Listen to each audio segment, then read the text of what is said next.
right now. Currently, Zootopia, which is out on video. Batman v Superman: Dawn of Justice. They have regular and 3D. The Huntsman: Winter's War, which I didn't know that had come out yet.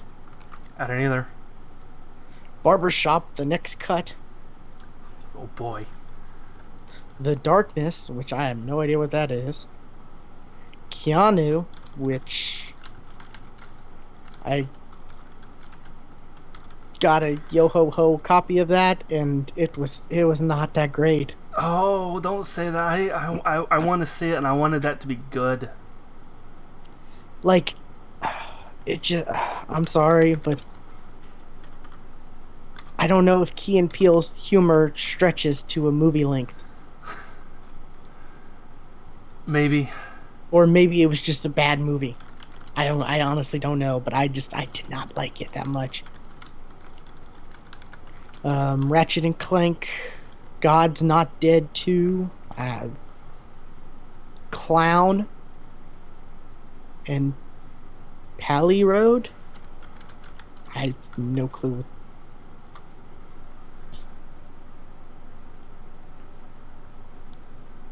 Ooh, tomorrow the theater gets The Nice Guys. I want to see that actually. The nice guys. The nice That guys. actually had some good. That's got a 91 on Rotten Tomatoes. It's the Ryan Gosling, Russell Crowe, where they're like 70s cop, buddy cop type movie. It looks funny. It looks pretty good. Like I said, it's got a 91 on Rotten Tomatoes.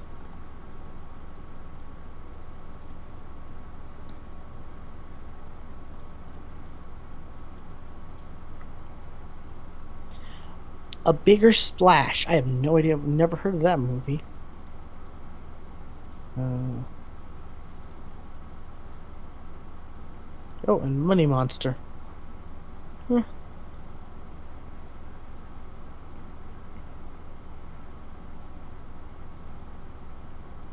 Yeah, I may go see Nice Guys for a few bucks.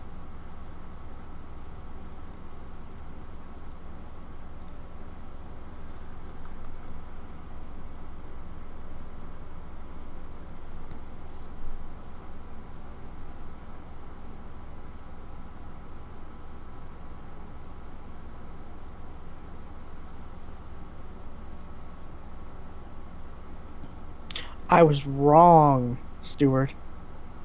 Oh? It's not $1.67. It's $1.64. it, Oh. it it's even cheaper. By all means, that deserves a correction. I mean, when something's already cheap and you find out it's actually cheaper, even if it's just a little bit cheaper, it's kind of crazy. Especially movie tickets. Like,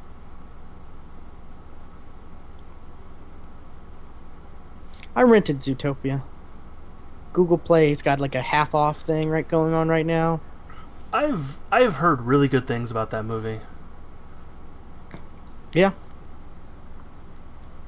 yeah. The if you go in like the Google Play Store under Entertainment, there's like some kind of half off little banner you click on and enter a code, and it'll make your next purchase half off. And so I did that, and I had credit because that Google reward or the survey thing. Right, yeah. And so I just need to watch that. Anyways, let's get this started.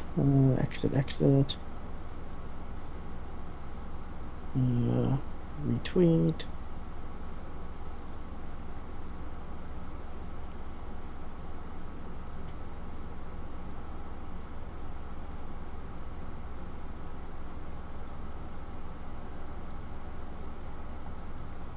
So you ready?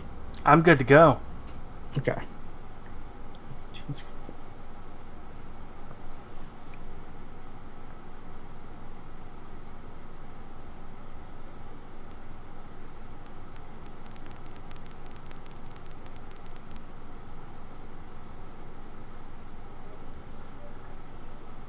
Welcome to episode 263 of the Geeks for the Win podcast, the tech and gaming podcast from thegeeksforthewin.com, where we cover all things geeky.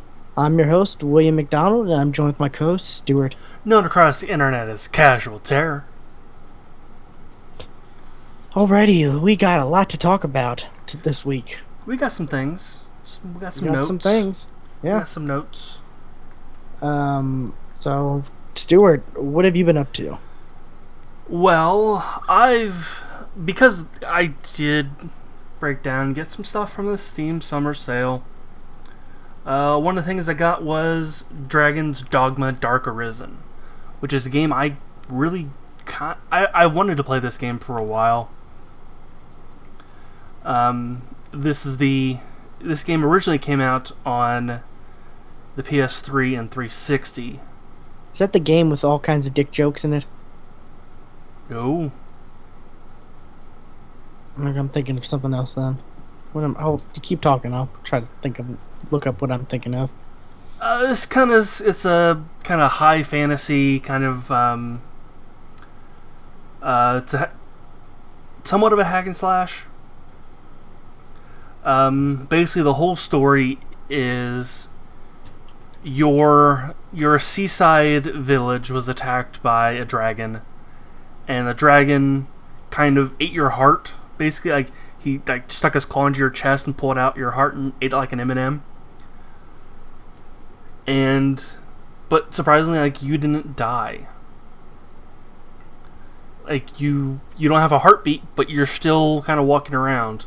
So that makes you one of the legendary Arisen, which are kind of known kind of monster killers throughout, legend.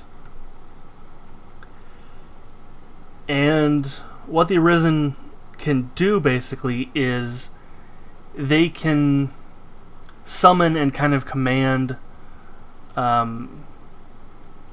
what are, I forget what the names are. I want to say pawn, which are basically these NPC party characters that you kind of get. But you only kind of create your main pawn, and then what you do is you go into basically this glowing stone that's kind of littered throughout the world, and you can recruit other people's pawns. So, like, I can create, like, I can party up with a character that you created, and we can run around. And what's kind of useful with that is if, like, say, like, you had done a quest that I haven't done yet, the pawn can kind of give out tips, like, we should go, we should look kind of in that direction over there, before, doing this. Okay.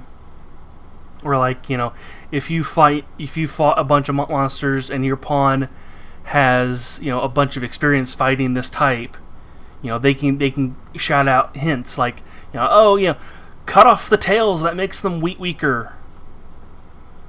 Stuff like that. And it's quite useful. Especially when on my Steam friends list, Dark DJ has played quite a bit of this game, so has a very leveled up character. So like I'm running around, level, high teens with a level 77 pawn. So like, Dark DJ's pawn is just laying waste to everything in my path. It feels like cheating at times, but it's awesome. And I've noticed another thing. 90% of the pawns are female. So I don't know, kind of. And I also did create a female pawn too, so I guess I'm part of the problem there. Yeah. I don't know what that says about you, but it says the same thing about everybody else. Yep. Yeah. But the problem with this game, though, is is like the story kind of behind it and kind of the world is just kind of blah. Like, it's kind of cool, but like not really that interesting. But I mean, what really keeps me playing this game is the fights are fucking cool.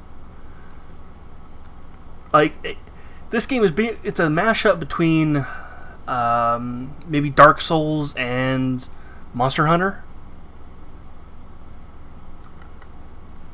Okay. Like,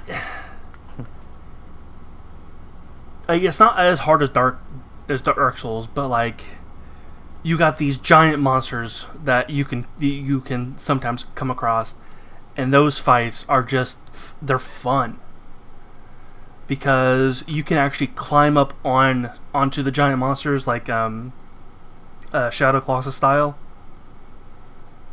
You know, like these giant Cyclops. Like, I can, climb up his back and just start wailing on his face as he's dealing with my pawns that are running around causing him problems.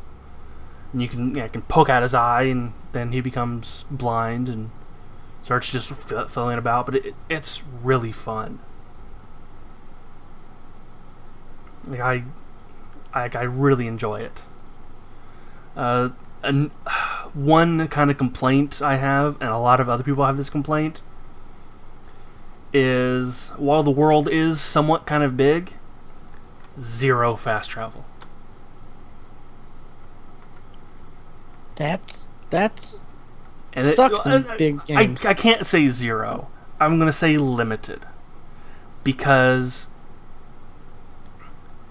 you can use what's called like a port crystal and a fairy stone, but the fairy stone has it's one use, and there's not a whole lot of them in the game, like a handful. It's like, well, I could use my fairy stone, or I could, spend 20 minutes running back to town. Which do I want to do? So yeah, that's kind of the bummer. And I'm not the only one with that complaint. And they did that by design, though. Like, they wanted this to kind of feel like those older, before fast travel was commonplace.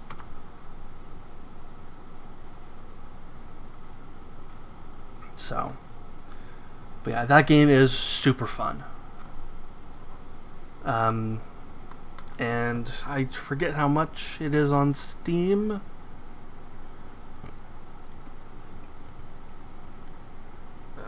Give me a second.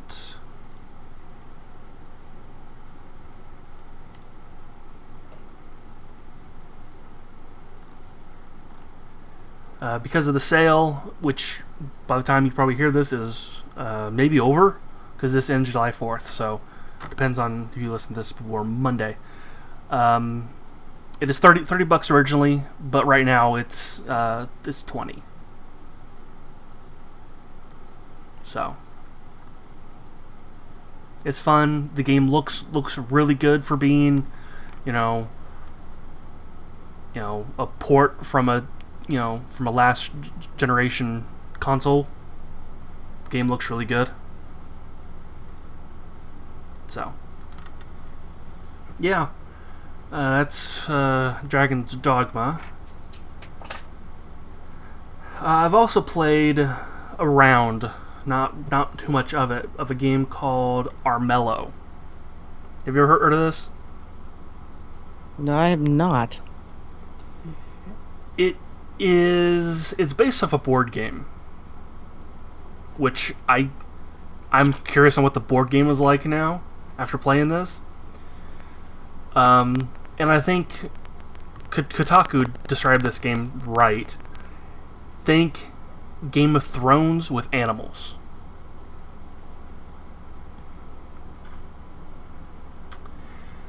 And the whole thing with this game is that there's the king has been infected by I'm forgetting what it's called. It's some kind of purpley goop, and it's kind of making him go crazy and mad. And so the character that you play is basically trying to become a king or queen, and you can do this like up to four different ways. One is like the Kingslayer victory, which, hey, guess what that means? You kill the king, which is quite hard to do.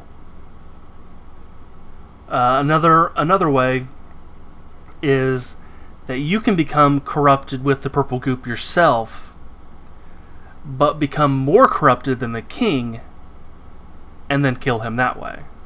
And there is a strategic value on why you would want to do it that way instead of just the regular Kingslayer way.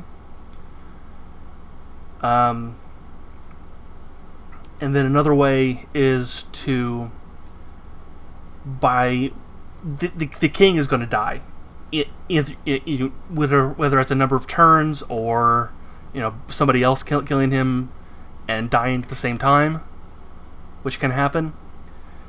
And then you could win by becoming the prestige leader, which is like, you've done, like when you play the game, you do quests like on the board, which is basically go here, or you can kill other players, like do something noteworthy, and that earns you prestige.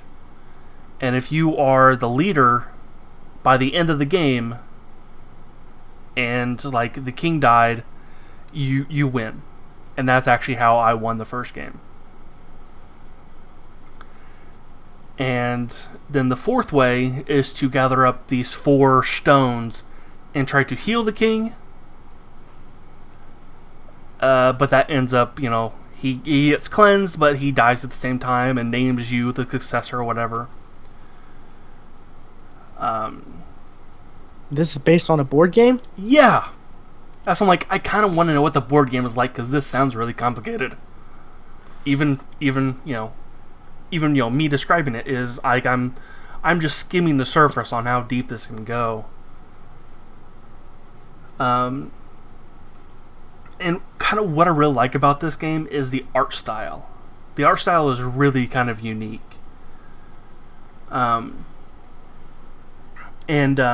You have cards that you can use, like a trap card or a spell card or whatever, and they're all animated. I'm showing one up on screen right now, and they're all animated, which is really cool. But like the artist who did that, like their signature is on it. So I'm like, that's kind of cool. Give the actual artist credit. So I thought that was all right. And the way that you kind of fight in battle is with die. And I could go, like, it's going to take me another 10 minutes just to describe how you fight. So I'm not going to do that. But just know that you fight using die. Okay. Apparently, it started out as a board game, and before it never came out. Okay. It started out as a board game. That makes more sense now. The way it was set, there'd have to be 2 to 3 people playing as the Grandmaster, I guess the king. Or yeah, because the king, there's a day-night cycle, and that's like every other turn, like. One turn is night, one turn is day, night, day.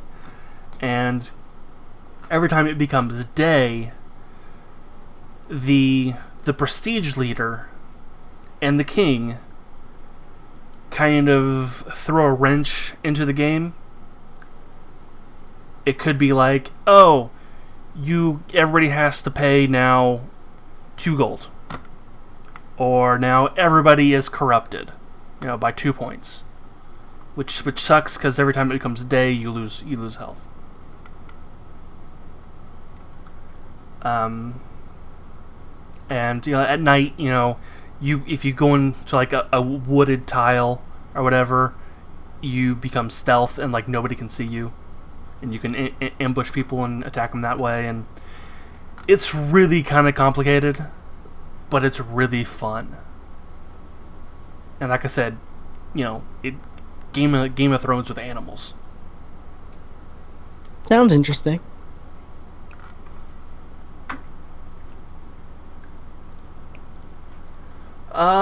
And the last game that I've played is Technomancer. And this is out now. I got a review code like the day before it came out. I'm playing this on the Xbox One. This game has some problems. And mainly it has to do with its combat. The combat is like, and I'm playing on easy, and I'm doing boss fights 9-10 times. Like, it is like fucking stupid. I think a way to fix, like, because the combat, it's an action-based game. You have these 3 stances: a warrior stance, which you use a staff; a rogue stance, which you use a knife and a gun; and then a guardian, which is a shield and mace. And the game is not designed for anything other than the guardian, the shield and mace style. So, like, I don't know how you can play this game other than, doing it that way. This is an RPG. It does remind me a little bit of Mass Effect, which is awesome. Like, the story is okay. The story is good. I haven't really reached the point in the game where, like, I know what I'm doing. Like, I like, here's the big problem in the game. Like, I haven't gotten there yet. And I've played maybe 4 or 5 hours. And I think I know what it is, but I'm not 100% sure. I'm maybe 40% sure on what the big problem is going to be. Actually, what I'm going to do is I kind of show you how hard this is. This is actually a clip of me playing. See, I want to go to my desktop view and just kind of, this is a boss fight. All right, then.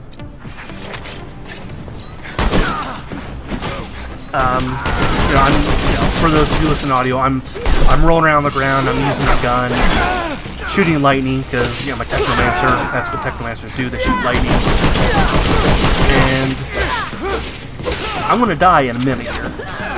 I have somewhat full health, or maybe half health right now, and this is gonna be gone in a second.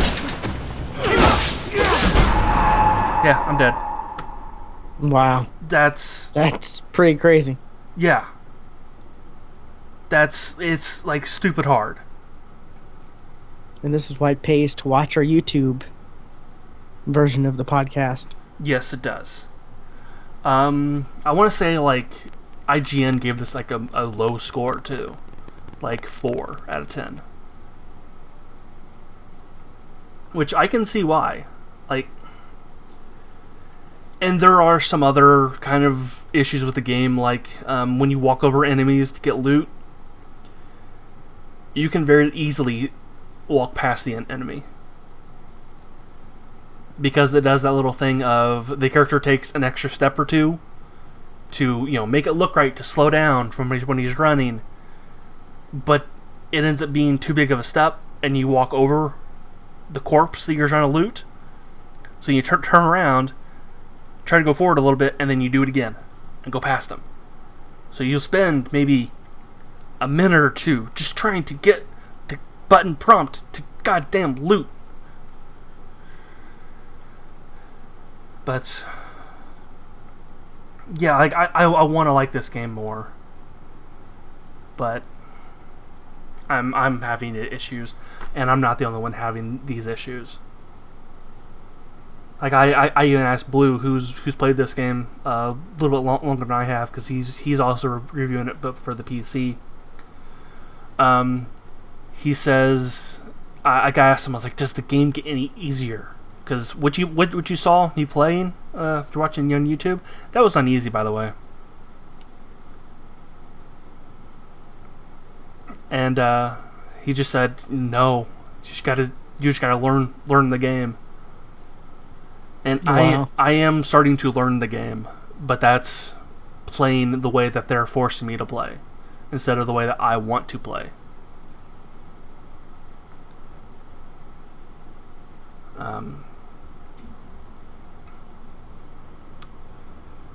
But yeah. Also, Blue said that he's having frame rate issues on his rig, and he doesn't have a bad rig at all, which is kind of odd because this is not a Well, fantastic looking game. he is running AMD now, so True, it is AMD and not Nvidia, so that is true. or Intel. But yes. But yeah. If you're listening, Blue, I'm just giving you a hard time. But yeah, I mean that's kind of surprising that he said he's having frame rate issues, because it's not a gorgeous looking game.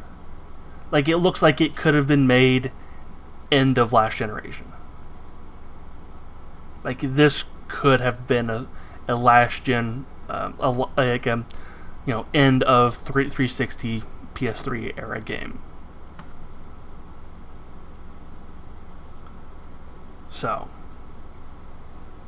but yeah, that's what I've been playing. Okay. You've also been playing Dead Effect 2, which I know that because we both played it last night. Yes, we both played that last night. Recorded video. That video will be out in beginning of next week. Yeah, we had an interesting time with that game. It's gonna be an interesting video when I edit it.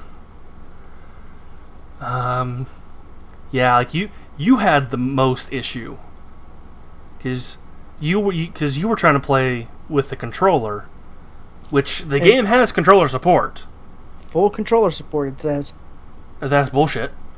but it isn't mapped correctly, because certain functions you would think, like, what is it, the B button is the grenade, like, default.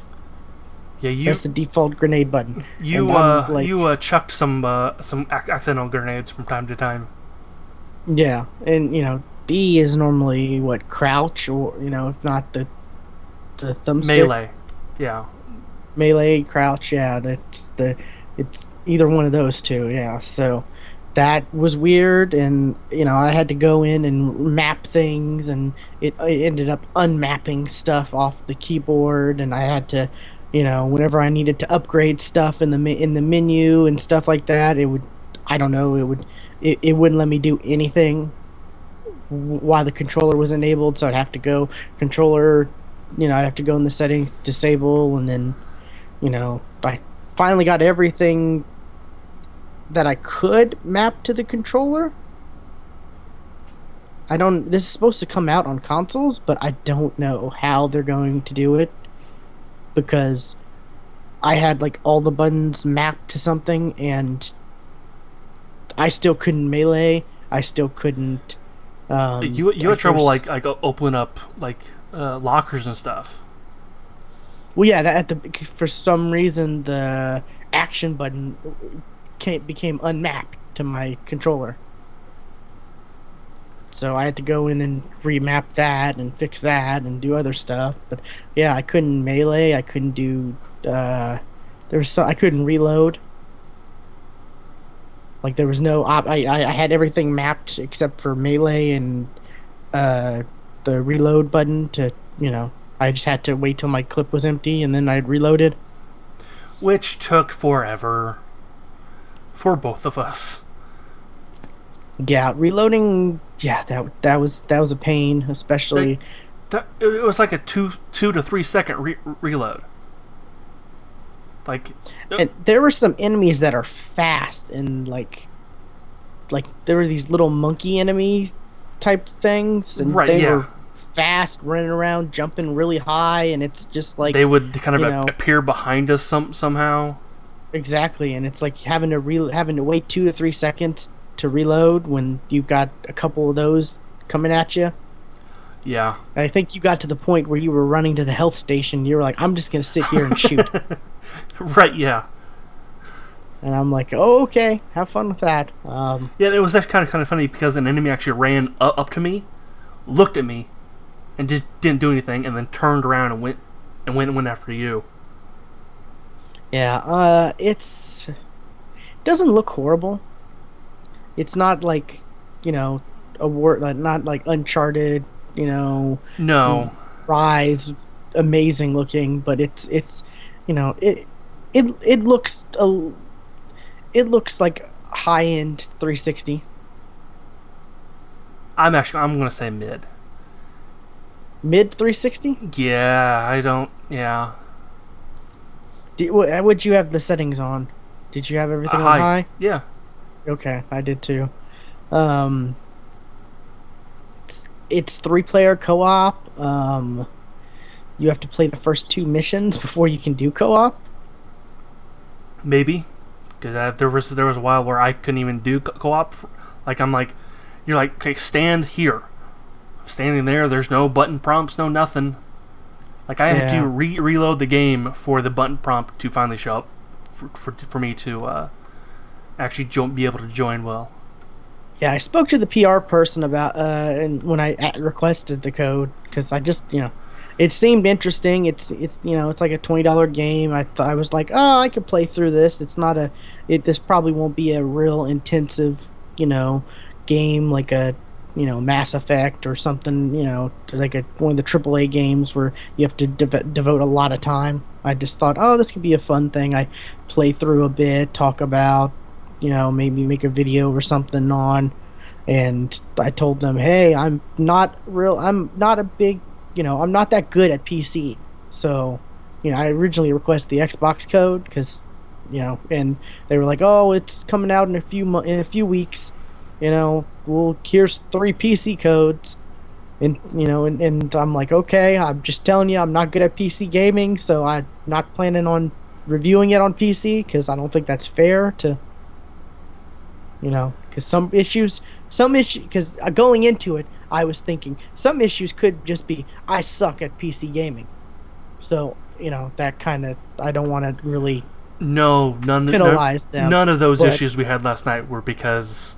yeah, no, I'm saying that was my thinking beforehand. Yeah, there was a lot of issues that were not our fault, but if they can get it, if they can fix some of those issues, which I don't think that's that tough, the control mapping, that's going to be tricky. Yeah, the controls of this game, even on keyboard, are not great.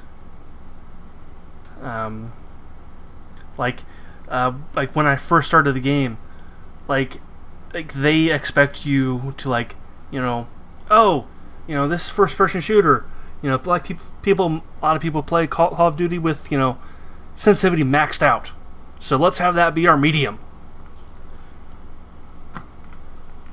Yeah. I don't really know what too much about the story because it's one of those games where there's a lot, there's a lot of dialogue, Yeah, like to the point where it's kind of too much.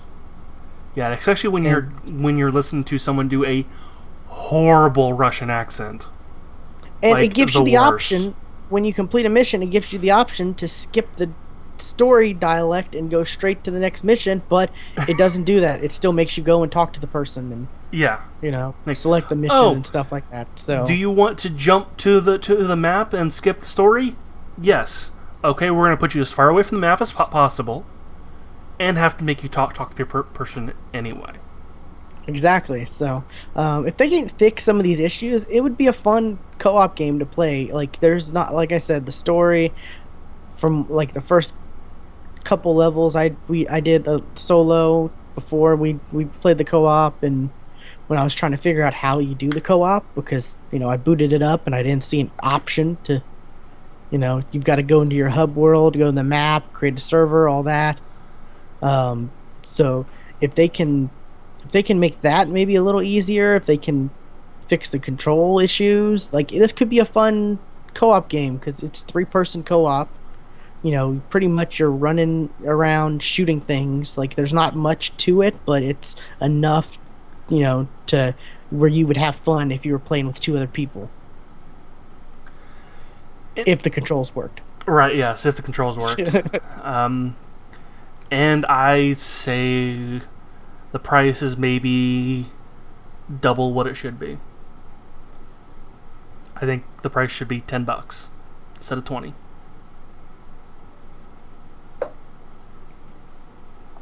Yeah. Or maybe if they get all the issues, if they get all the main issues we're having fixed, I could see that $12.99 price point that we're seeing a lot of games have now lately. Maybe, yeah, okay. Which is a bit weird. I mean, we're starting to see it not only on PC, but we're seeing it on Xbox. Yeah. I've been seeing it a lot on Xbox lately.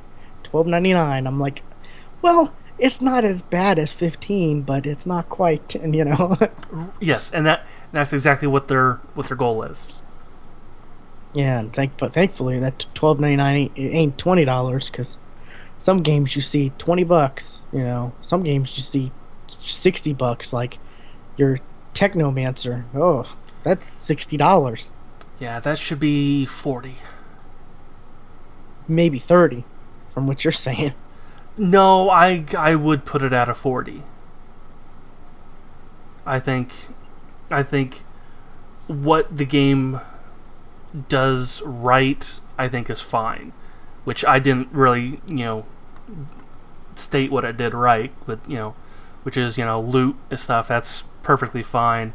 How the game, the upgrade system, but that all is just fine.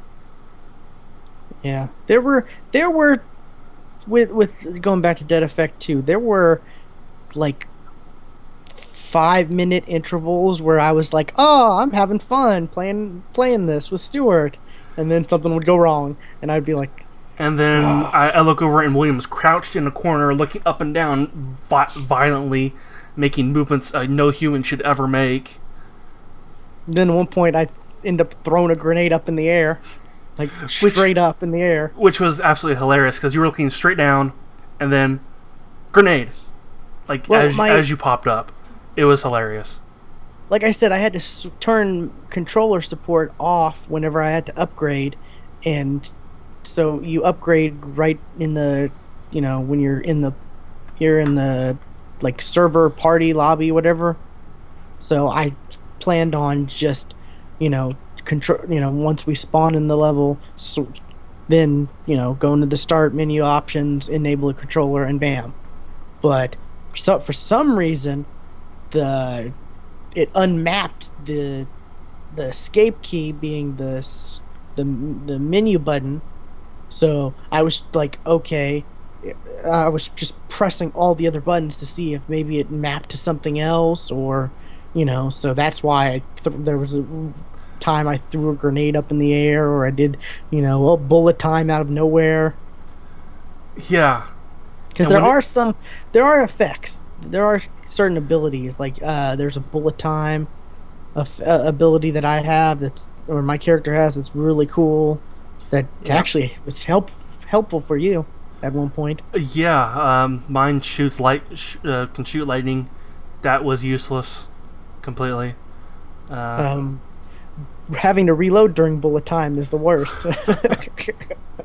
That was bad. Talking about slow reload. Yeah. And there was another ability where I pull one enemy towards me, and I guess it pushes others away, which I ended up using that during a boss on the wrong enemy. Yeah.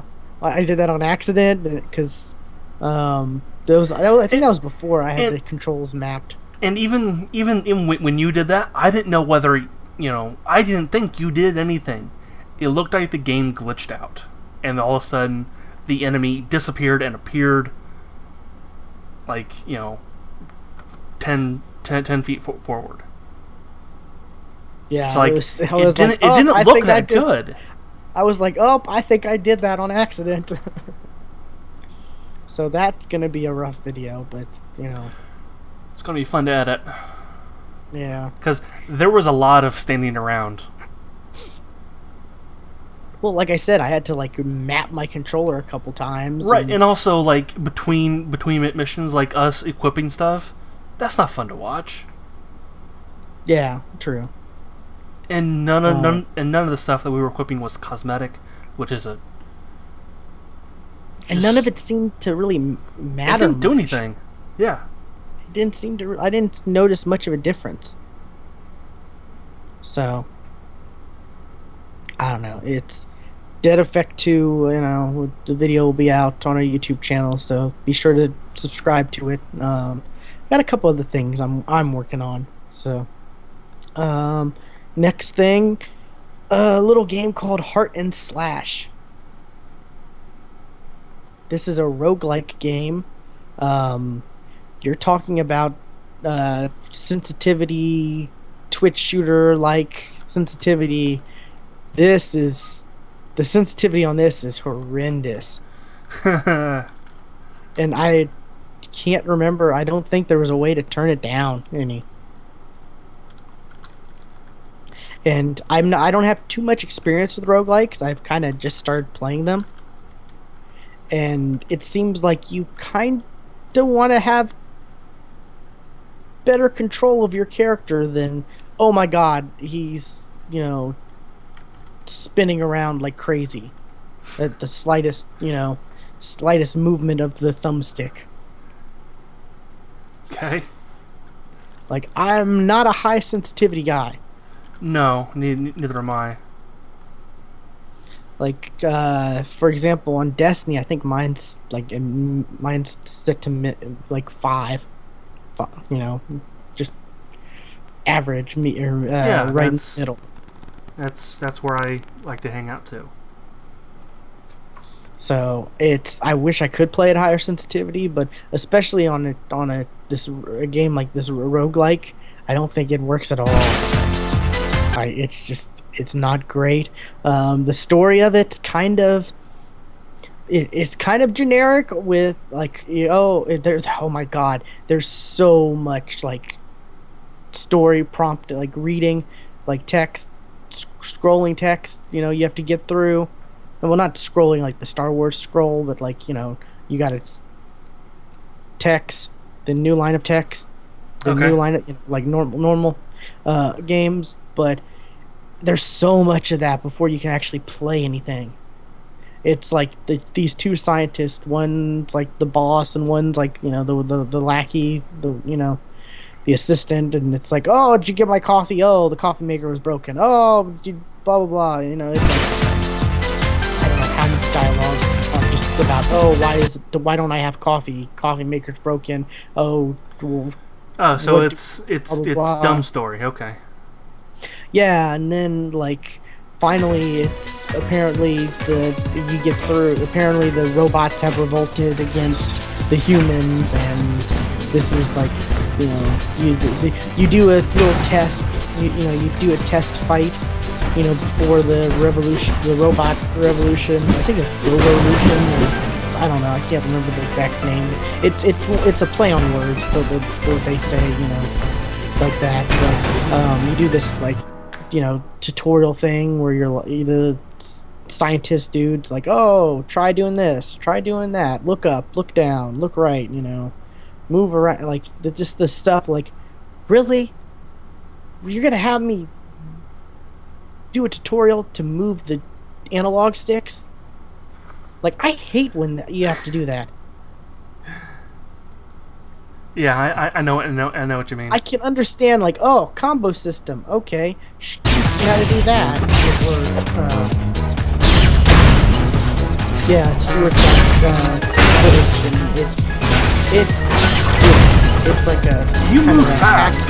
yeah, Yeah. it's kind of a quick slash roguelike game, I guess. And there's different upgrades you can do.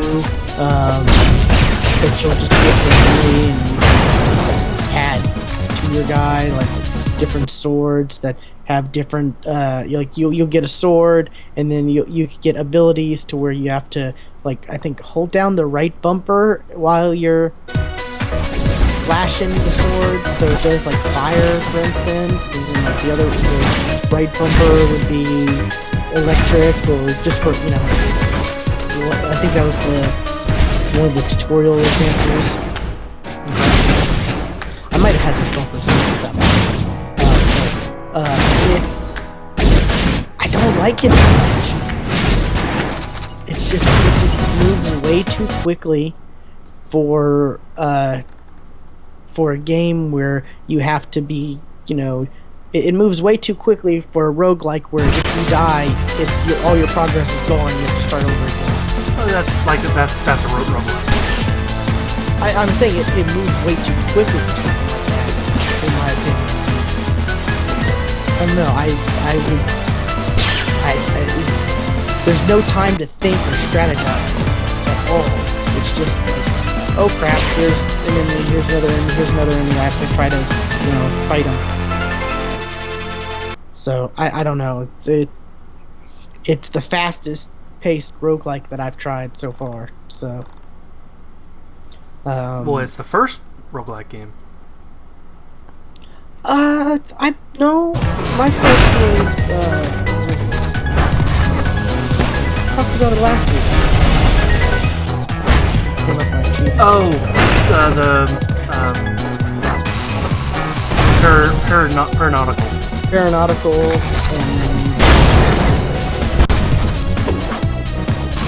there's another one not too long ago.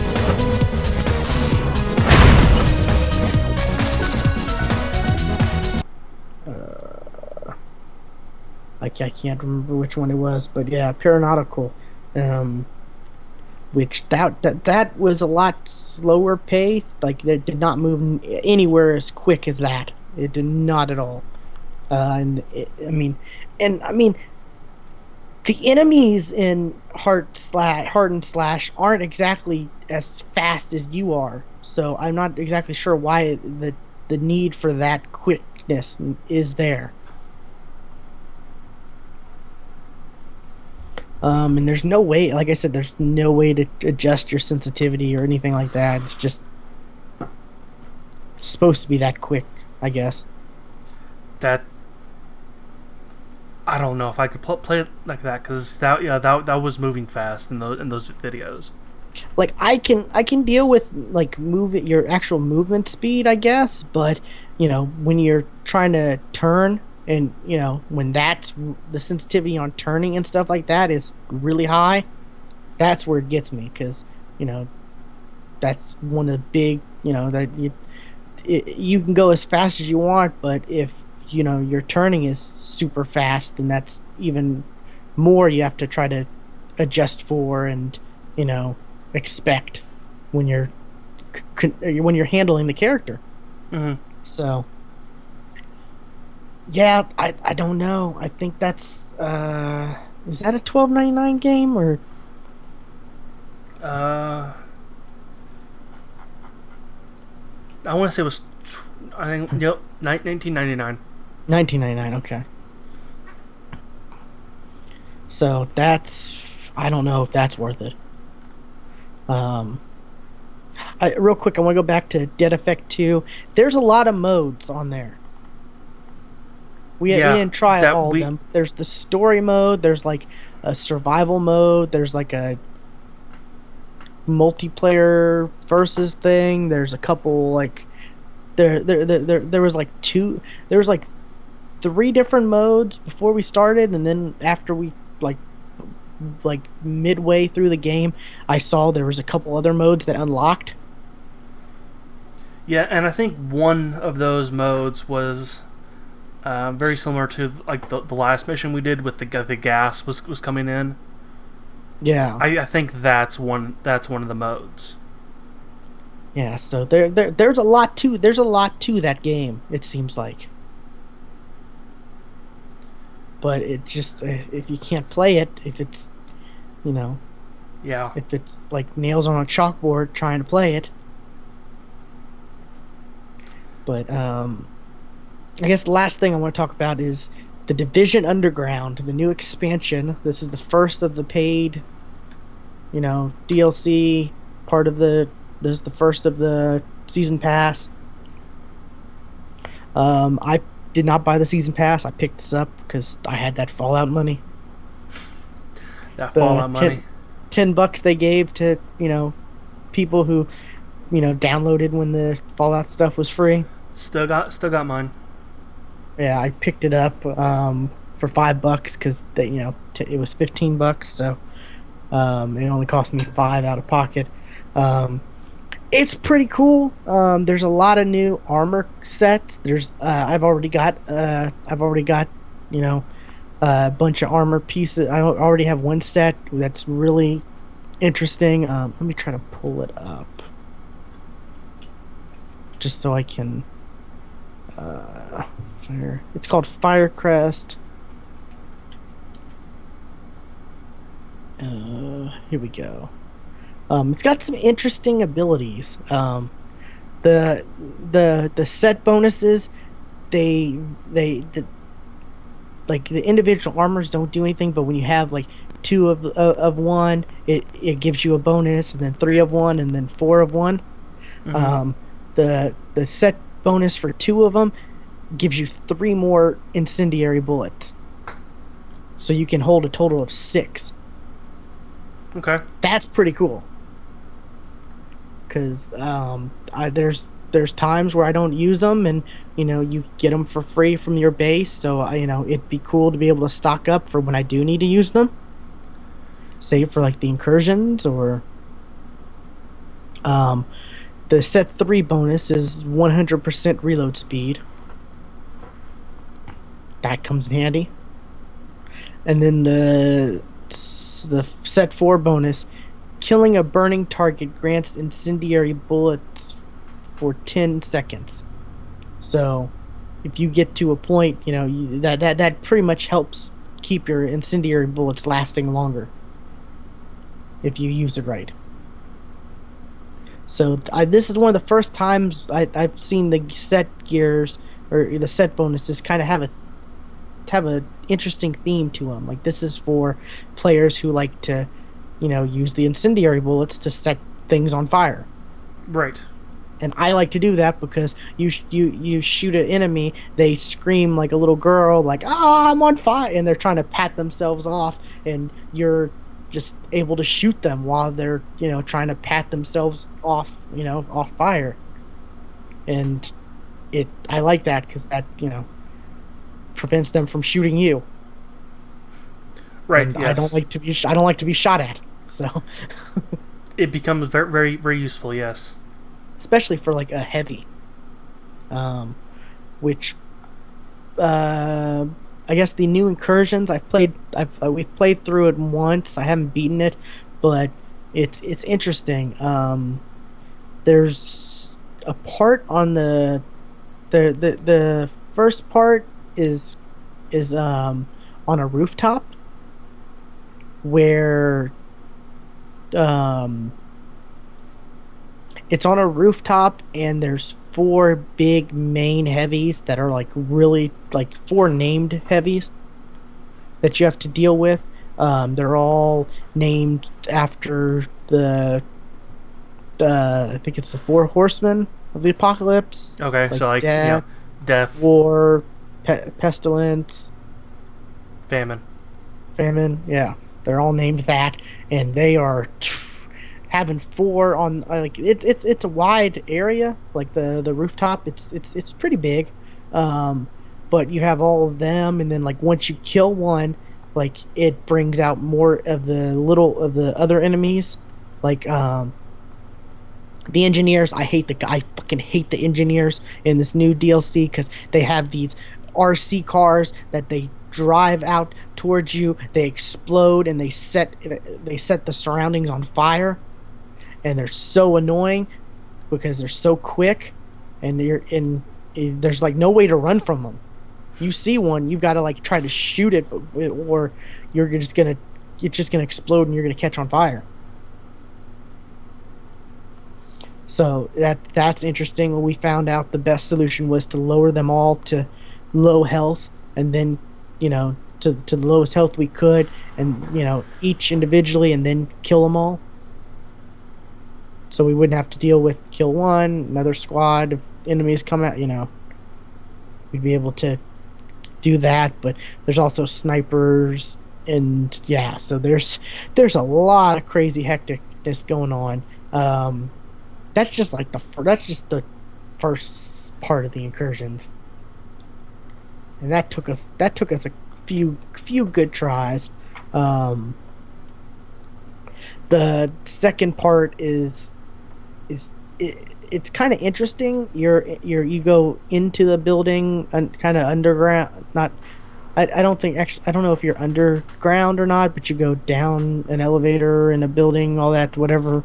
Um, you got to get through this mall area, kind of yeah, this mall area. Um, and then which there's snipers you got to get through the RC cars. Those RC cars are really just they're annoying. They really are. That's probably the thing I hate the most about this DLC is those damn RC cars. Well, if 'Cause only you could use an RC car. Because not, I mean, like I said, not only they are they super quick, they explode, and they set the surrounding area on fire. So, Oh, so basically they're like those the mines that you can lay down. yeah, but the computer controls it, and it is super fast and can head straight towards you. Right. So basically now you're on the receiving end of those mines and you don't like Oh, it. the seeker mines. Yeah, Yes. I've never used those actually. I use those all the time. I've never used those. I So, say all the time, yet I never play the game. So but once you get through that area, you get to I'm guessing is the final area where there's this like mortar in this room. Like it's not a large room. Um, but there's this mortar that I guess you've got to activate this crane. That you gotta hit these two switches to activate this crane because the your engineer friend Paul Road or whatever from like the first or second mission, he's trying to do something with a crane and stop I guess the mortar stuff from happening. I don't know. It's I'm not exactly sure what the story is behind this point, but pretty much it's like, oh, you have to hit these two switches. Two people have to hit a switch at the exact same time, and then you know this mortar fires fire pretty much everywhere on the map. And I haven't looked up anywhere. There's like at first it's like, oh, it's everywhere but this one little area. Then it's everywhere but this other little area. Then, as far as I can tell, it's everywhere. And there, it's like the best to my ability was I had the overdose. So right before the fire would happen, I would shoot an overdose, so I'd get full health plus the extra overdosed health, so I could survive in the fire long enough. Running around and maybe use a health pack, but that did not work at all. We ended up failing on that, so I'm not exactly sure what the strategy is to that yet. There's probably a way to cheese it by now, but it's kind of crazy because like I said, it makes fire. The mortar makes fire like all over the room you're in. So I don't know what the secret is, but it I like this incursion because it has more depth to it. Um, the first one was pretty much you have to survive waves, you know, waves of enemies, and then every fourth or fifth wave, one of the enemies would have a bomb that it would drop, and you had to go plant the bomb, and then it would slowly, the bomb you had to plant the bomb on the the mortar or whatever it is, the APC, or it would until you got to wave 14 or 15, and then it would it be done, and then the second one was even shorter than that. So this one has more depth to it. I like that. The The big thing about the underground expansion is the actual underground, where there's a new like social area, Okay. like uh you know where the like the in the post office where you get your pre-order collectibles and your, you know, you play point Uh huh. Yeah, purchases that stuff, that all that. that dude in the back by the vending machines. Yeah. Yeah, that door right there opens up, Okay. and you go down there. It's a long walk. You can teleport there too once you've been there, but it's a long walk to the new social area, and it's like the contamination. When you walk into the post office, there's that like little area where you're being, Okay. you know, decontaminated, and it's The kind of, the hidden loading screen. yeah, and it's a pain, and I always like roll into it. Like I try to roll into the door so I'm there that much quicker. Right. Yes. I used to just sprint as fast as I could. Yeah. Well, I mean, like I said, you can roll if you roll into it at a certain point, you get a bit further before it does that loading. So I don't know, maybe that's messing up my game for me somehow. I don't know, but it makes it less loading time for me. But this one's like three times that length. Wow. Like there's a huge set of stairs you have to go down, and then there's a little more distant, well, maybe four times that length actually, thinking of it. But so it's kind of a pain. You kind of want to just fast travel to it because at least there's a loading screen. Right. At least Yes. you don't have to just see your character moving slow. You can actually pick up your phone and actually do something. Exactly. The new social area has like the new special gear vendor where you can buy blueprints to stuff and you know buy actual items. But some of those, I mean, there are items that are like 900 Phoenix credits, 600 Phoenix credits. 900 Phoenix credits. It's ridiculous, but there's a lot more ways to earn Phoenix credits now, so that's kind of good. There's a workbench there. There's other stuff, but if you go even further down, um, there's the like command center based whatever where you get missions where they're procedurally generated, and you're able to only the leader can select the missions, the leader of your group, Okay. and only the leader can initiate the missions too. So you have to select the missions, then you have to go down, a little bit to the subway tunnels so you can get on a train to take you to your mission. Because that's how that's the underground. Um, so only the leader can do it. So everyone can be waiting there, and the leaders like can be like, "Fuck off! I'm not ready yet." So, uh,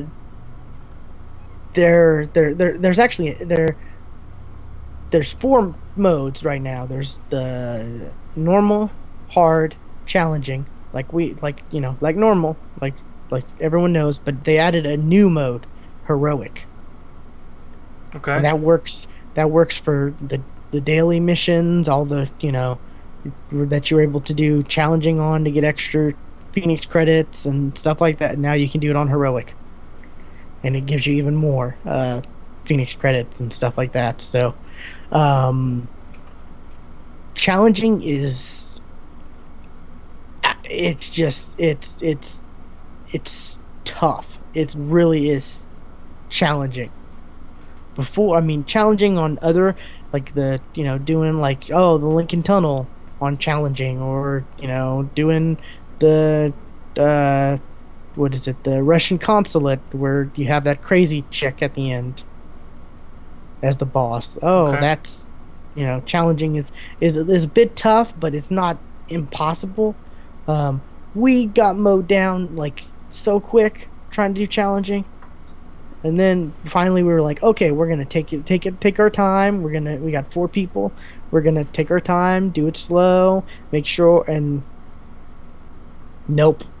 And there's certain parts where there's timers too, where you have to, there's sections that are timed, but it's they're pretty fun for the most part. We've been doing them on hard with modifiers because you have a new ranking system. You can get up to rank 40 for the underground, and at rank 5 you unlock a modifier that will.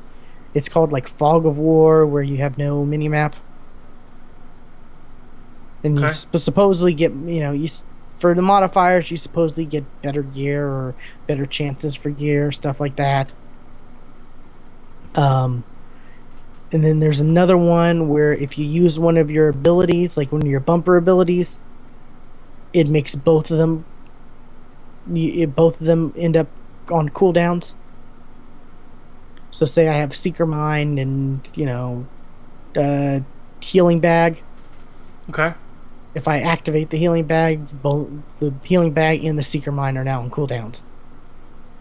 I don't know what the other ones are yet, but because I haven't gotten really that far yet, but I've only really played this about one night worth, so it's interesting. I like those though. We ran through a bunch of those. We can get through those in like 15 minutes. They're fun. They're slightly different every time, and there's actually collectibles. They added new achievements.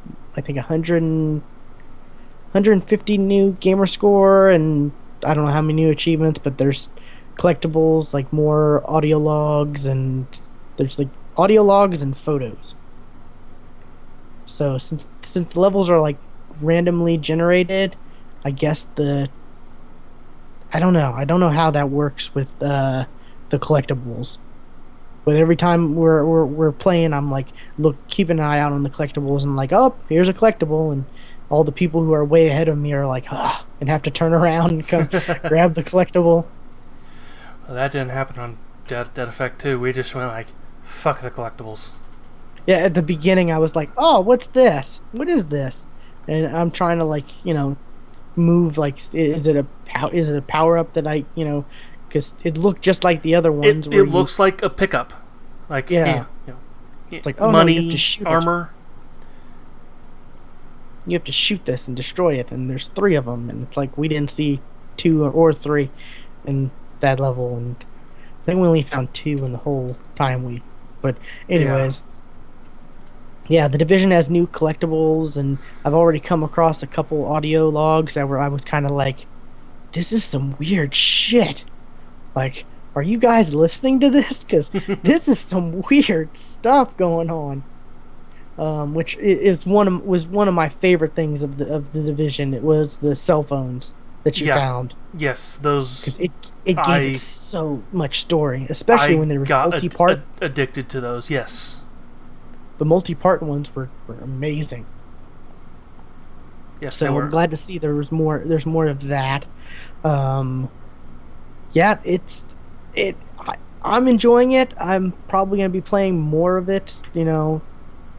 Maybe probably tonight, hopefully, and then some more later. But this weekend and all that. But I'm glad I was able to pick it up, and you know, getting back into the division. This is definitely a reason to go back to the division, because there's a lot more content. There's good gear. There's then the content's not the other stuff they added was kind of like, but it was free. Like the first two incursions and the first two updates, people were kind of like, yeah, this is not really all that great, but I mean, those were free. This is the paid one that you know so there is a significant you know addition to the game in this, and I think it's worth it if you're looking to pick the division back up. you know Definitely, definitely, if you have people to play with though as well. You know I've got a bunch of people who are playing this, that I can always jump on with, so it's a no-brainer for me. But that's it for me, I guess. News, Stuart. Oh wait, no, I want to bring back our geek question of the week. I posted this on Twitter. We didn't get any responses, but we can answer it, Okay. and I'll post the next one a lot earlier and more often. Um, this one was what game, or I guess franchise, if it's part of the games, if there's multiple games of a franchise you haven't played, are you ashamed to have not played? For me, I've got to go with BioShock. I'm kind of ashamed I haven't played the BioShock games. Either have I. I did play a little bit of the first one, like I rented it. So I have played a little bit of it. But it was creepy. I don't like creepy games. I mean, I think I have the first one, the first one backwards compatible on 360. I think I have that somehow. I don't know how I have that. Well, like the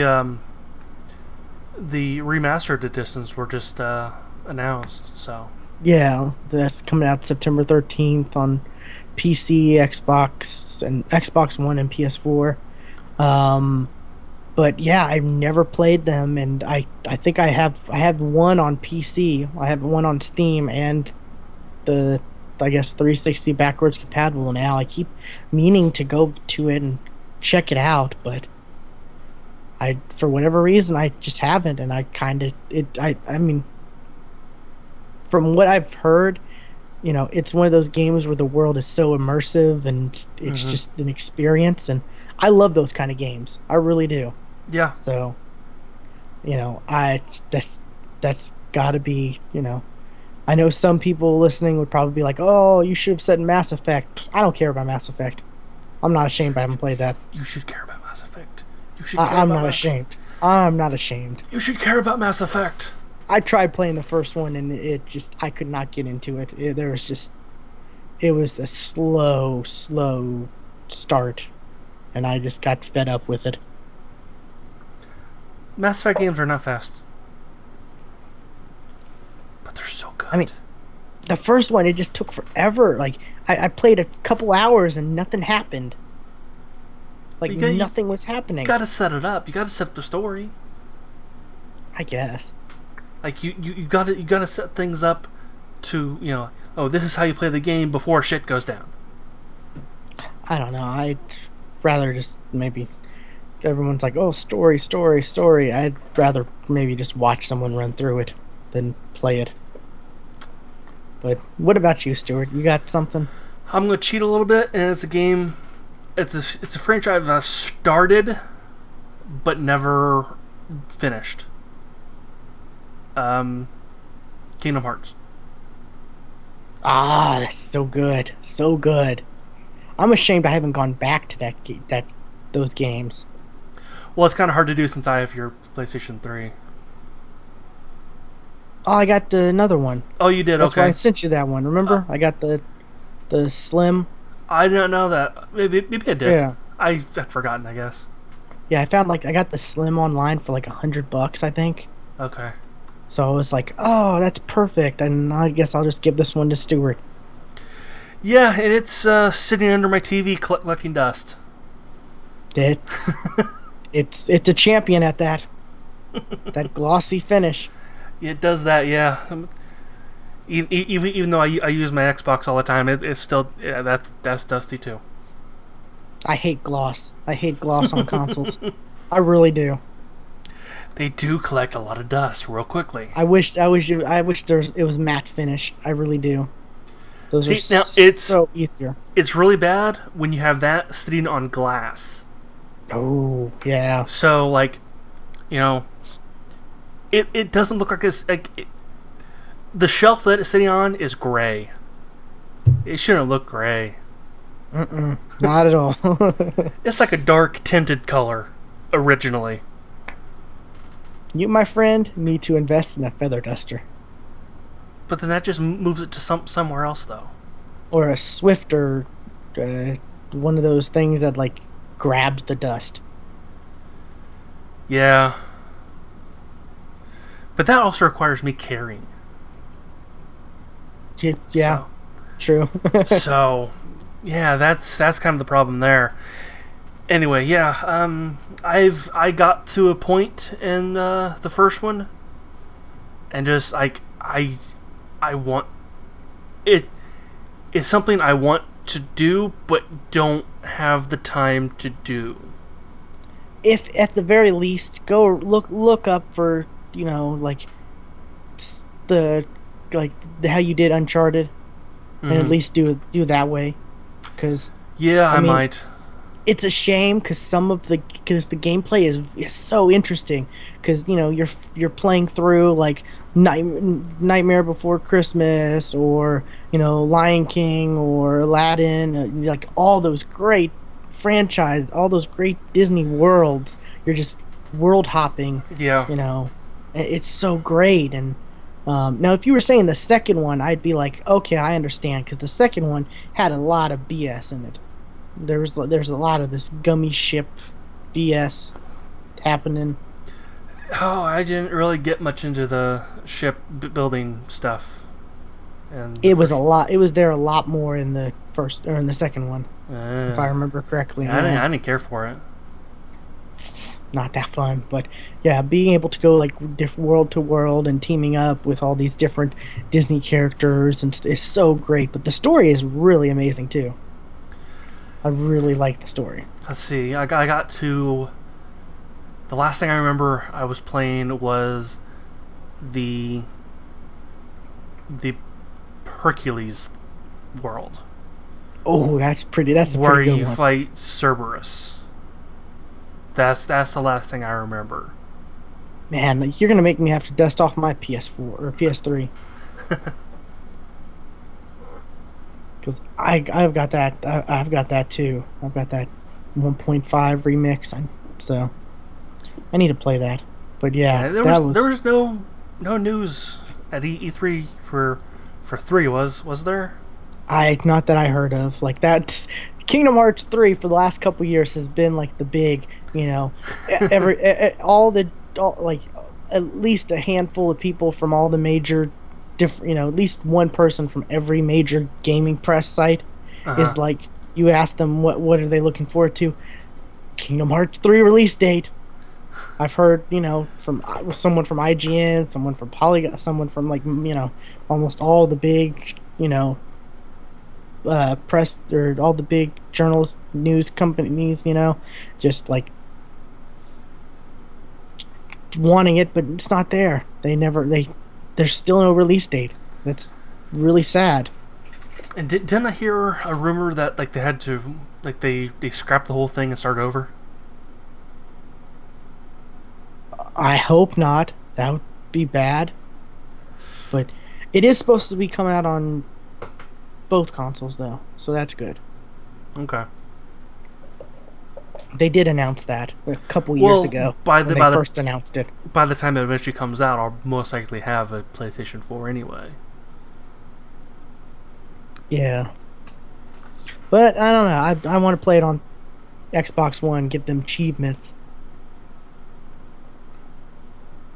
Achievements are worth a lot more than trophies. So yeah, I agree. Yeah, especially for games you like, because it gives you more of a reason to play the game.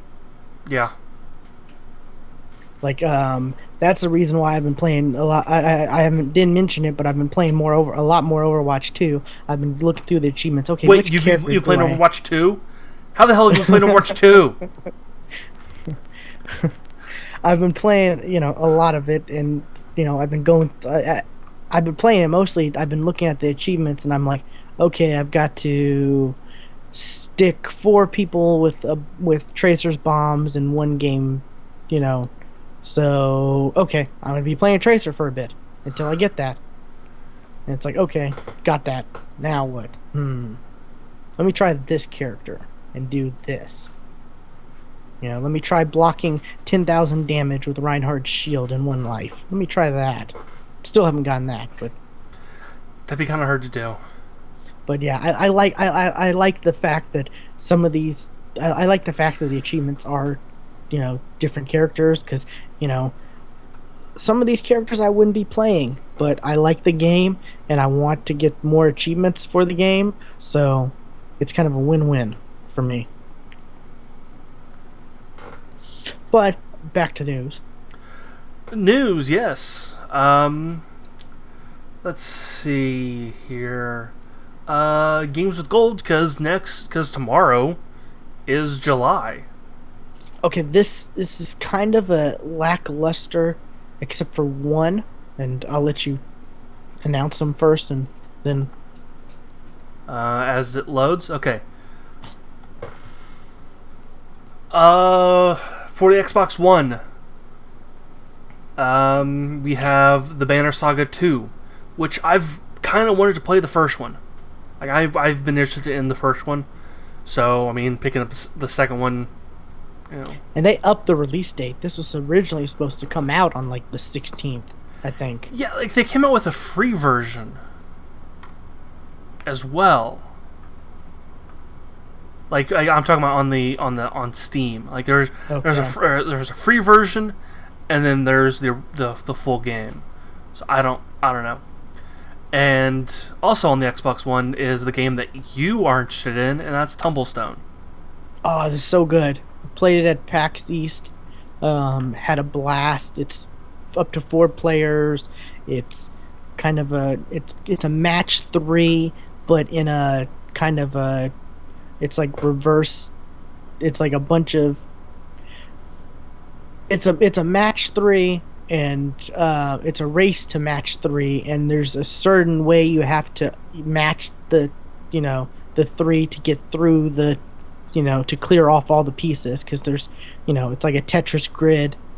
There's a bunch of pieces starting from the top, all the coming down to the bottom, and you have to quickly hit, yellow, yellow, yellow, red, red, red. And if there's like 4 different yellows you can choose from, you have to kind of look ahead and think which yellow or red or whatever you need to hit in order to so that you can advance through the next stage of the next layer of you know tiles or stones. So there's a lot of thinking to it, and there can be a part where you mess up and you're like crap, and you have to reset the whole board and then start again. And from I end up playing it, and then I had to drag Steve from Press A listen to it to try out, and we end up playing a bunch of it there, and it's really fun. And I'm so glad it's going to be free, because that means most likely there's going to be a bunch of people playing it, Mm-hmm. and it's going to be fun. There's it's supposed to be like 40 hours story or something crazy. Let me try to pull up the stuff, but there's supposed to be like a huge, like a story play game, not probably not in depth story, but the actual story playthrough.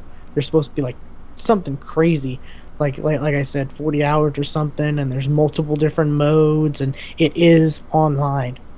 That was the thing we talked about the developer, because a lot of games we saw was local co-op only, couch co-op only, Yeah, that's and been trying to come back.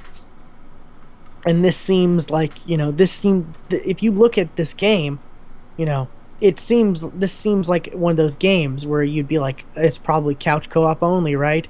But it's no, it's online co-op, and this is planning on coming out. This I talked about this is coming out on like everything eventually, Yeah, including like the Fire Stick or the Fire TV and the Ouya and mobile devices, and yeah, Ouya.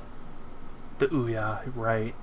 That's the game that's coming out, or that will be free on the 16th through August 15th. So Yeah, so definitely keep an eye out on that, because it's definitely fun. Um, let's see real quick. Competitive multiplayer, local multiplayer, online multiplayer, bots. So you can have bots play. If it's just you and me, Stuart, we can have 2 other bots in. So we have to race against the bots as well as us. Um, yeah, 40-hour story campaign will test your puzzle solving prowess, featuring 10 plus gameplay modifiers, challenge puzzles, and boss battles. There's an arcade mode with there's leaderboards. I mean, it looks like a pretty impressive puzzle game. So I'm excited about this. I really am. This was one of my most excited things I saw at PAX East, and I was just like, you know, just excited because Banner Saga, yeah, but this is amazing. What I'm kind of shocked is, what comes out on the first, which or tomorrow, The Adventures of Van Helsing 2, Okay. which the first one was Games with Gold. It was, yes. I never did play So it. I was talking to someone and they told me, "Oh yeah, the second one's probably gonna be, and I'm like, I don't know. I hope not, but I don't, I didn't think so because I got a review code for the second one, and I don't know why they would send me a review code when it would be free. So They do send out review goods for free games. yeah, so um, yeah, but definitely keep an eye out for Tumblestone. Okay, yeah. You're excited about Tumblestone. I'm excited about Banner Saga. Um, and then for the 360, which is also backwards compatible with the Xbox One. And then let's see, until July 15th, it's Rainbow Six Vegas 2, which is an awesome game, from what I've heard. I never did play it, but I've had fun with it. I wish you could. I wish they somehow would. I wish there was some way you could use the Kinect as a 360 cam, maybe because you in that can. in that you were able to put your face on the characters, and it wasn't anywhere decent at all. No, It was kind of bad, it but was uh, hilariously bad. it was hilarious. Yeah. So I wish you could do that with some of these 360 games that are backwards compatible that had. Maybe you can, and we just haven't tried it. I think the Kinect camera is too good. It's We too can good of always find quality. out tomorrow. We can find out Probably tomorrow. not. We probably won't though. No, I don't. I won't because I'm busy all day. So. I don't plan on playing it. And then from the 16th through the end of July to the 31st is Tron Evolution, which I heard was also a good game. I'll probably play that because I really enjoyed the movie. The movie Tron was good. Evolution was a great movie, and I'm really upset that they canceled the third one Yeah, me too. because yeah, it was so good. It was really good. And in 3D, oh my god, it was amazing. No, I think now you're just lying. No, it was amazing. Like Nothing in 3D is absolutely amazing. Everything in 3D is amazing. Lies. You're seeing 3D right now, Stuart. Oh, I'm seeing 2D. See? Only got one eye open. uh, anyways, Uh, yeah, it's not. We're still waiting on like Rise to be. right. That's Rise, or there's another game that a lot of people there's rumored to be. I forget what it is now.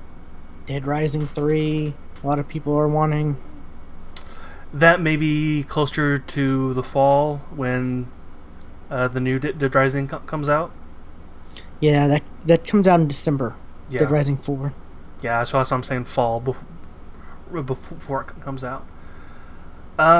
We also have some new backwards compatible games for the 360. We got Bloodforge. Never heard of it. Mars War Logs. Never heard of it. Go, break steady. Never heard of it. And Grip Shift.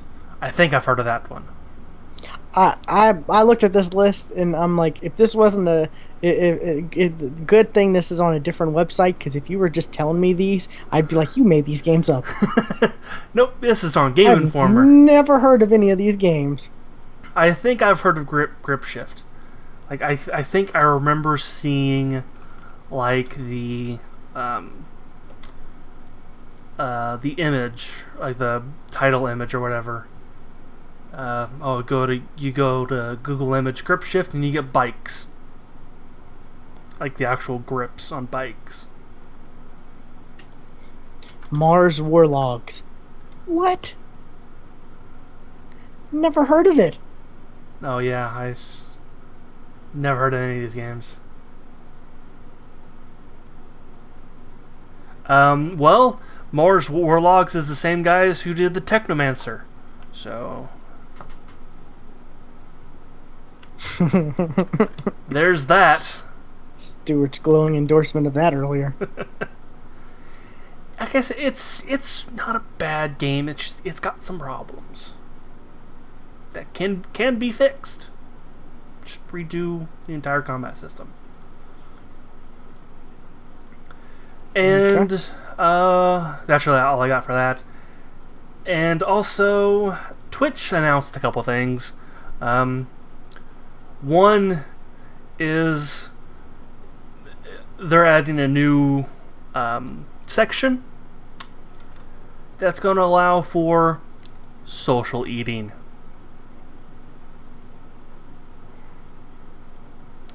Did we ever bring this up on the show? Because I've definitely heard of this before. I have too. It's actually there's a ban in China. Females to stream eating food, they can't eat like bananas because it's too seductive. Right now, that just happened.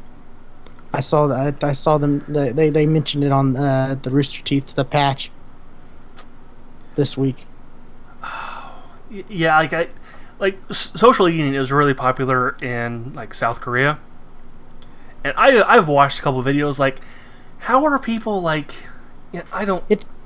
It's some cute thin girl eating like she's got like this. She's at this table and there's like all kinds of. It's like Goku. If you've ever seen Dragon Ball Z, it's like the spread Goku has around him. She's not exactly eating as fast as he does in Dragon Ball Z, but there's like, all kinds of, it's like, it's a big table and there's all kinds of food all around her, and she's just she'll just be eating and then switch to something else because I guess the chat says, "Oh, eat that now," or and people are, it's kind of a fetish, I guess, right? I don't know. Maybe, or like that's maybe the only way I could see people actually watching this is if or if some kind of fetish eating that they have. eating at the same time as the other person. Like, oh, we're on a date. That's still kind of a fetish. I mean, I would never watch any of these. I've seen clips because I'm watching something else, and like I'm watching some video podcast, and they talked about it, and they showed clips or something, and I'm just like, what the heck? I would not do this. It's it's stupid. Are you telling me that this right here is not engaging to you?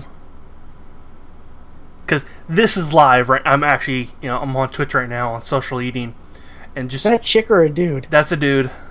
Okay, it's kind of hard to tell. A little bit, yeah. It's a bit hard to tell. The camera angle is just off, just at a weird angle. But yeah. Now, if people want to pay me to eat on Twitch, a dude eating Panda Express, talking to his camera. But yeah, there's quite a few people who are doing this right now. Yeah, and it's like I said, it started out in the Asian countries, I think.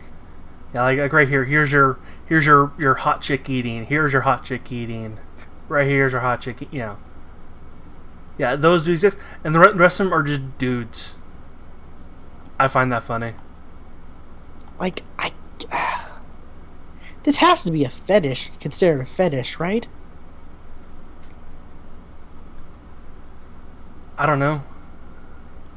It's just social eating is the political term. I don't know. It's just it's social eating a fetish. I'm glad he's doing that because I don't want to look that up. Because if it is considered a fetish, that's kind of weird that Twitch is has a category for a fetish now. I mean, Most of these top results are about Twitch. yeah. See, I don't see the interest in it, and I can understand if there was a I can understand if there was a sexual fetish thing nature behind it, why people would be interested. I mean, just like something like feet, I don't understand that, but I know some people have some kind of sexual fetish with feet, so I don't know. It just I don't see this being like normal. Like your normal people would be watching this just like they'd be watching Overwatch or you Yeah, know something like that. This is a very niche thing. yeah. So I couldn't find it. I couldn't find whether it was a yes or no thing. so I don't know. It's pretty crazy. Um, like I said, if I could get on, if I could jump on this bandwagon and get paid to eat on camera, I definitely would. But I don't think anyone wants to see my you know self eat. Mm-mm.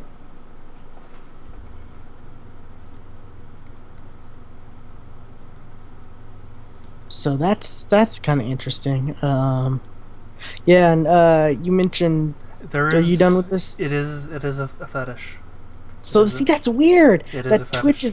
Twitch has a category that's considered a fetish. So Anything could be considered a fetish if a dude can or a woman could get off on it in some way.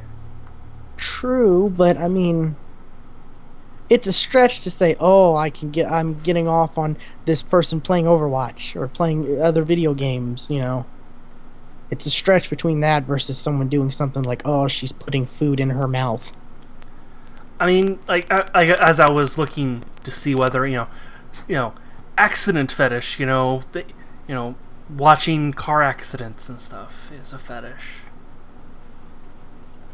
That's So, okay. so yeah, I'm gonna put social eating as a better one I'm than not saying than some it's a worse fetish. Yeah, there's some fetishes out there that are probably darker than watching accidents. I don't even want to think about some murder of the dark fetish fetish. Okay.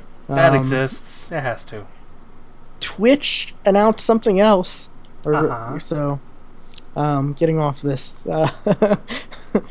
Uh, Twitch is has a new platform for viewers to tip streamers called cheering. I think this is weird. You're able to buy from Twitch bits. There are these Okay. little animated emotes. Um, do you have the the GIF of the? No, and it's pronounced It's in the GIF. GIF. What? Yeah, GIF. Sorry, I don't know what I was thinking. GIF. I don't know. Maybe I want some GIF peanut butter. Maybe that's on my mind. Right. See, But that's a J. yeah. But yeah. The GIF shows the you know the like you can buy either 100, 1,000, 5,000, 10,000. You can give out. Um, there it's in the chat. I it looks like.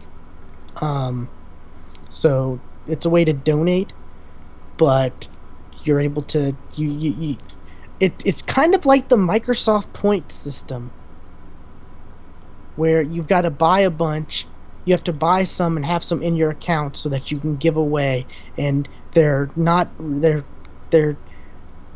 I think they're going for that factor of, oh, it's this many points or this many bits. It's not, it's not, I don't associate this to giving this dude, $10 or $5. It's just giving them 2,000 bits Mm-hmm. or whatever. Oops. And at 100 bits is $1.40. So they're about four or They're about 1.4 cents each, right? No. Yeah. So, eh, it's it's kind of weird. Um, I've seen yeah, there we go. Stuart's got it up there. You can see there, one bit will just kind of bounce and spin And and like a 1 bit equals like 1 penny to the streamer. yeah, But it half actually bit. but it costs you more than a penny to buy that 1 bit. It costs you 1.4 cents. So yeah. Um, but yeah, then the bits as you go up, they get more animated. Um, some reasons I've seen this is there's people who will donate and then donate ridiculous amounts of money or just donate money so they And can get then their and then name say and it's then fraud. say it's fraud so they get the money back. This is Yeah. a way to kind of counteract that. Yeah. And And this is also this is Twitch straight up because can you donate straight on Twitch or no. you have to, yeah, No, see that's the it's thing. all set up I through PayPal. I saw I was watching the patch from Rooster Teeth and because I signed up for sponsorship, so I got to watch it early. But I think it comes out tomorrow. But then they were talking about it. Like, it seemed like they didn't really understand the whole Twitch streaming thing as well as like we did because they were saying, I don't understand why this is. You have subscriptions and donations. Why do you need this more complex? And I'm thinking, I I don't think the donations is Twitch. It's No, separate. it's So you PayPal have to have or whatever. You know, and it's they some kept third party. Yeah, and they kept saying, "Oh, well, you have to. What if you think they're going to get rid of donations?" And I'm like, "Well, there's no way to get rid of donations because you can just put a donate PayPal button on your profile, Right. and like, there's no. So I don't really think they know. See, It's kind of what they should have do was called up Ray because yeah, he left Rooster Teeth to become a professional streamer. So he would know. yeah. So it's kind of funny, especially because I don't know if you were in the chat when we were talking about this, but I think Blue was talking about the people from the know, and I'm kind of like, yeah, I wouldn't really get my news source from them because they don't really seem too well informed when they talk about stuff. And this is another example. Right. Yeah. And it's just it's kind of crazy because watching that, I'm questioning what I know about Twitch. I'm kind of like, wait, is there a separate Twitch donation thing that I didn't know about? Because No. as far as I knew, it was just you get a PayPal account and you get the donate button and you embed it on your profile thing, Yes. and so there's no going through Twitch at all.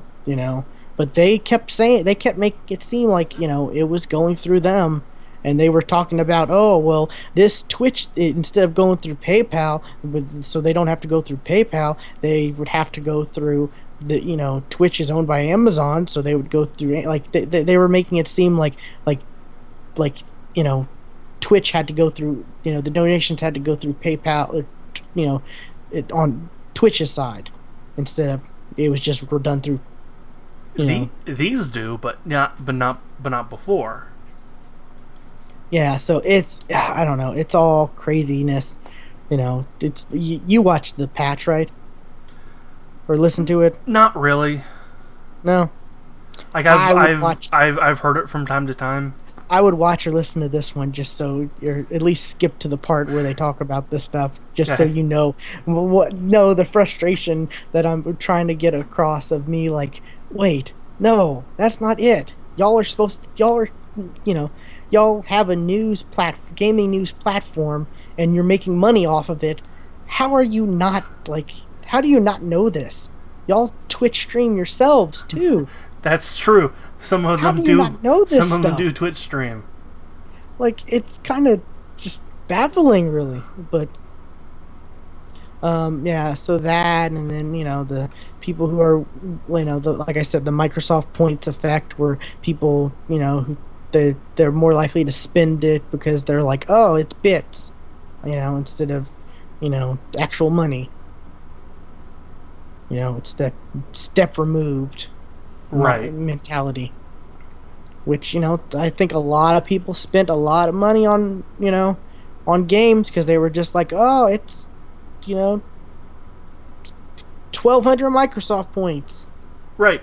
I don't know what that means anymore. So, bye. Not, you know, you're buying fake points to Which it was spend. crazy because for the longest time, like people were so confused about that when it was a simple, like, 400 points is $5. Right, which didn't make sense anyway. Like, what? How? I gotta do math to figure out how many points are a dollar.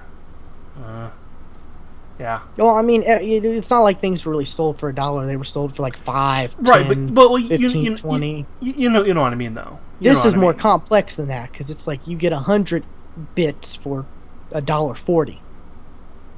Right, and then you get 100, meaning you get to now give the person a dollar, which that Yes. does make sense. But the fact Twitch is taking their cut, I don't know if it's which exactly they that much. weren't before. It's a third, isn't it? So it'd be a little less than I don't know 40 the cents. the the image that I got for these says 30%. Yeah. So, yeah. But would it be more? I mean before I mean with just straight PayPal, Twitch wasn't getting in anything from Oh yeah, because from it didn't go donations and through stuff. Twitch. Right. So now this is a way for Twitch to get its money. Yeah. Yeah, so I don't know. That's another reason too. Yeah, so it's it it's it's Now, interesting. are these live? Like, is this something that's coming out? I don't know. I think it's out. Because I'm Uh, going to try to scour Twitch to see if I can find one.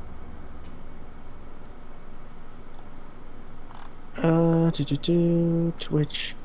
Twitch has said that it will use this beta period to gather feedback from the community, both streamers and subscribers, find out how to find out what works and what doesn't moving forward. Right now, bits are only being offered to select number of streamers, but the company is hoping to roll it out to everyone soon. So, Okay. so yeah, it's just like probably if you're have a subscribe button,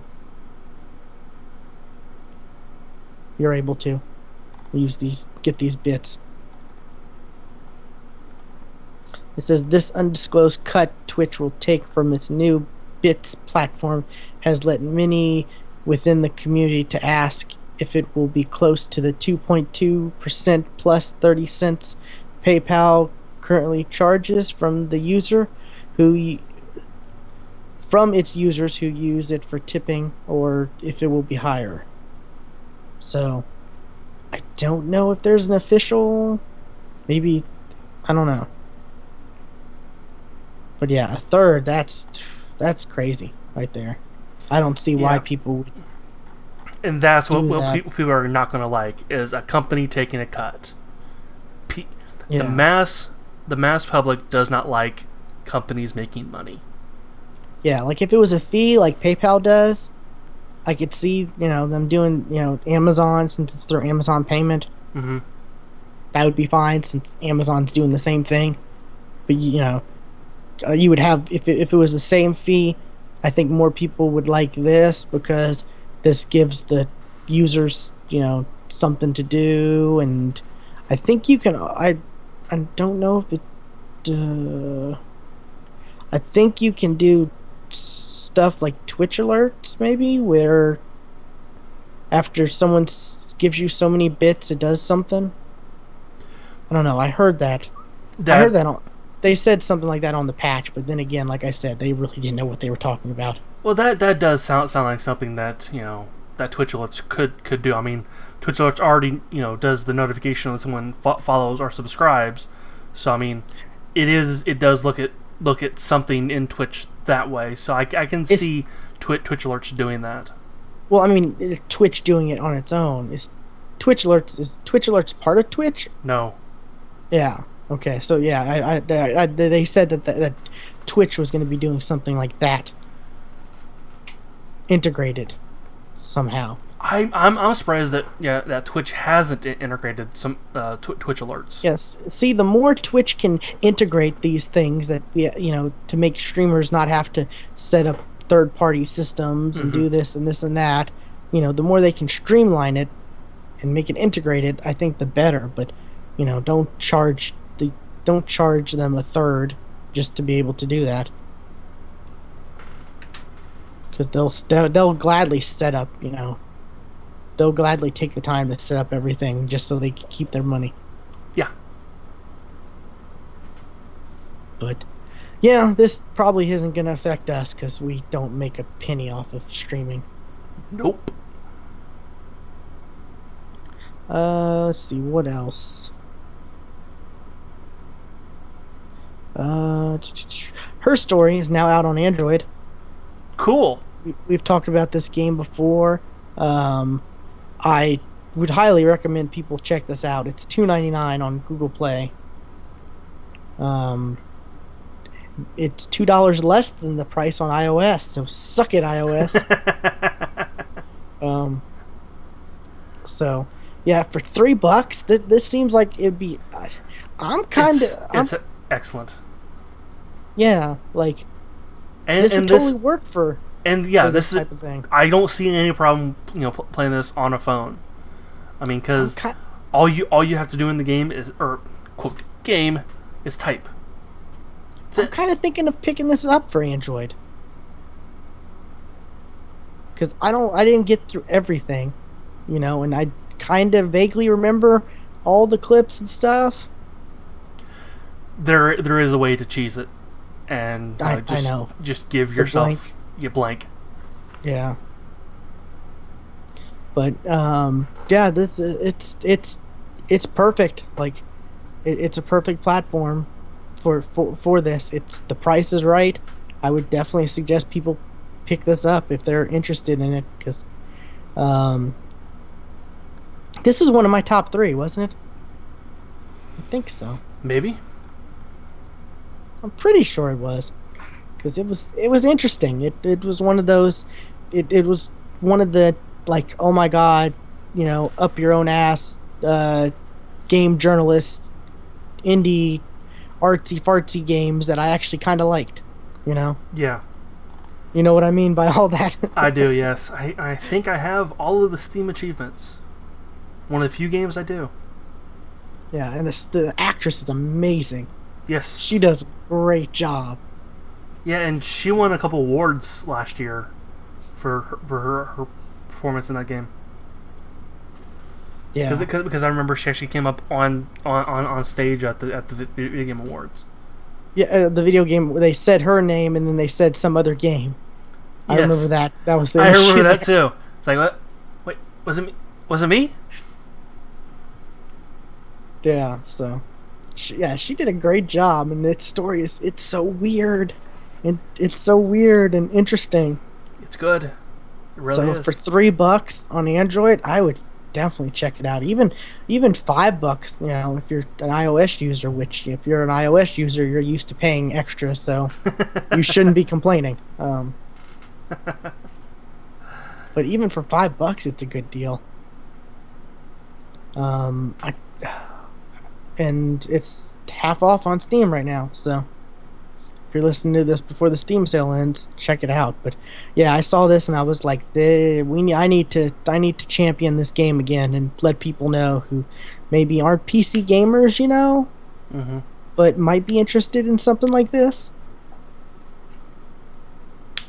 Ideally, this on a tablet would be probably ideal. Yes, probably.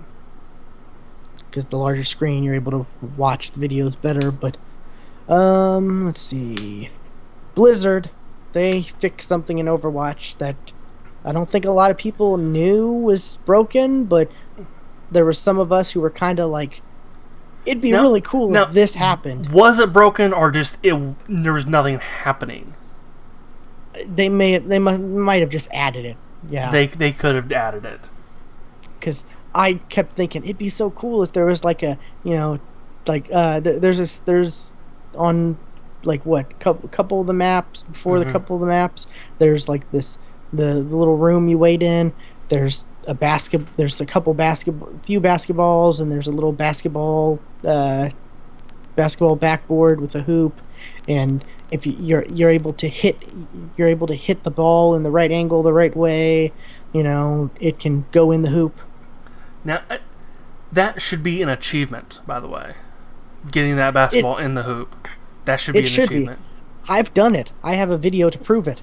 Damn. This was before, the air horn and confetti pops out.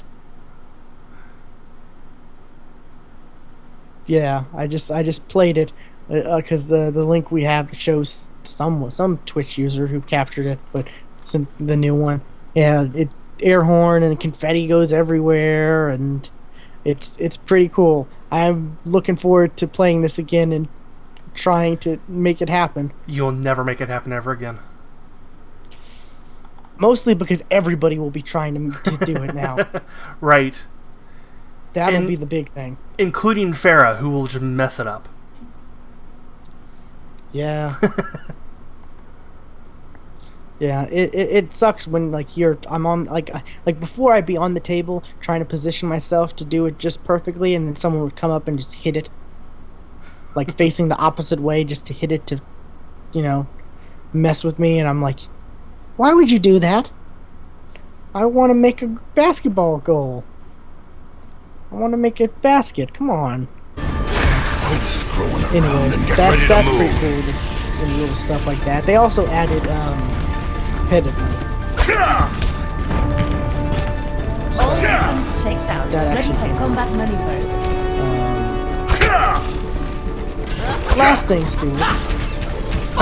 I just watched your game clip of you doing it. Oh, you did? Yeah. I told you I did it. I'll even be nice and actually put it up on the stream. This was All systems checked before out. Ready for combat maneuvers. before the airline and all that. Okay. There we go. So, yeah, that should be an achievement because I would have gotten it. I guess my last story, Stuart. I kind of. Oh, go ahead. When I saw this, I just said, "What?" I actually saw this like a week ago on another site. I kind of want to have I kind of try to look for that what the fuck story of to put every week. This is definitely one of those. This is it. KFC is offering it's the Watt a box, WATT. It's a box meal. And it costs around 100. This is in India. It costs 150 rupees, which is about $2.20. Which, that's not bad, No. especially consider. So I guess the stuff is cheap there. I guess, but let's see. It comes with 5 food items, and you get a 6100 milliamp power bank where you can charge your phone.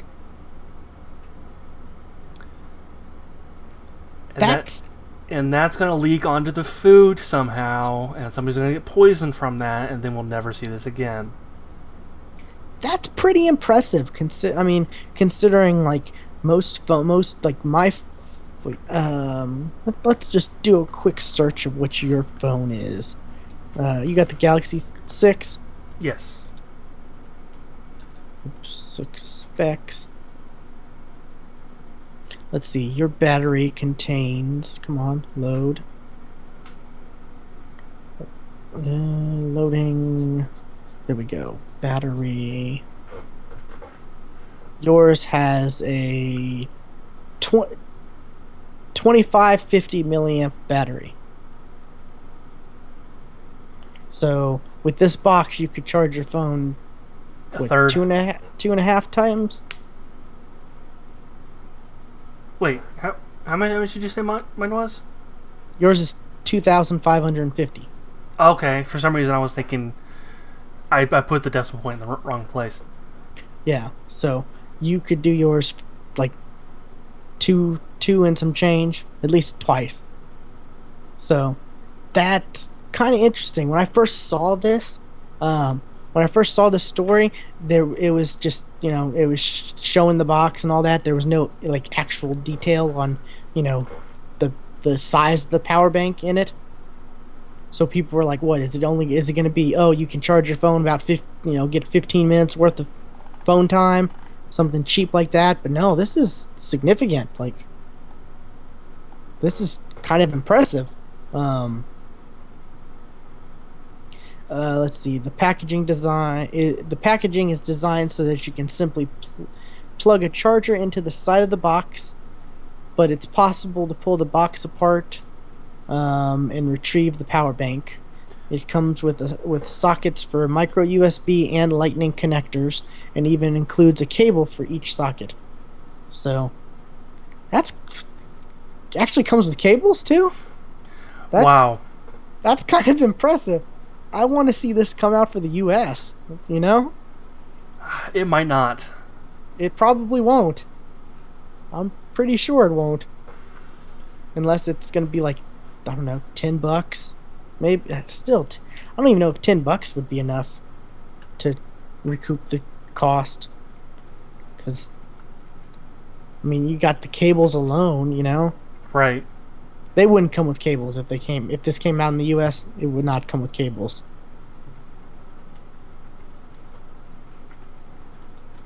Let's see. Doing a quick Google search. A 5,000 milliamp portable charger, battery pack, whatever is about $10 on its own. Okay. So they're selling this. They're selling this one that comes with pretty much that, plus the food for what did I say, $2, $2.20. Well, does that come with the food, or is that just the price of the box? Like you add that to, like, you add the 150 rupees to what it normally would be. It says the Wada box is a limited edition version of the existing box meal and costs the usual price of 150 Okay. rupees or so. Yeah. Okay. So that's kind of crazy. Yeah. I guess if they're making them there, maybe cheaply. That makes they sense. That they're making them there. They don't have to. I guess I don't know. I'm curious to see what one of these looks like when you take it out of the box. Is it like jerry rigged to where it's not going to be really used? Is it like exposed wires inside the cardboard box, or is there some kind of like plastic casing, like once you take it out of the cardboard box so you can actually use it separate? I'm looking to see if somebody has taken it apart.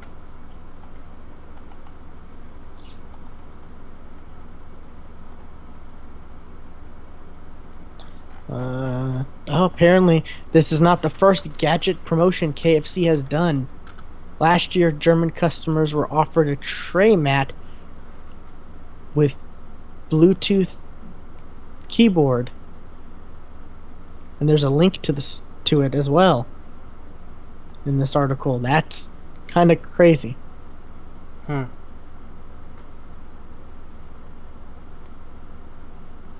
So I don't know. That's KFC's doing some crazy things.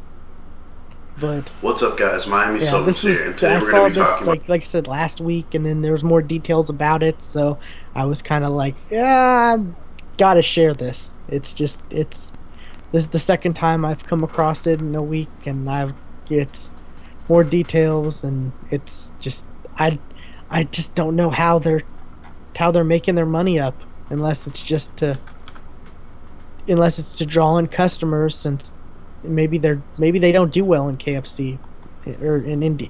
Well, no, they got to do like gangbuster in India, right? Because there's like no beef. Like most, cows are like sacred there, right? Yeah. So you would think beef wouldn't be like there wouldn't be a lot of McDonald's or Burger Kings or fast food that has beef. So you would think chicken would do like crazy over there. I don't know. It's interesting. Yeah, I I'm not seeing anything where somebody has taken it apart.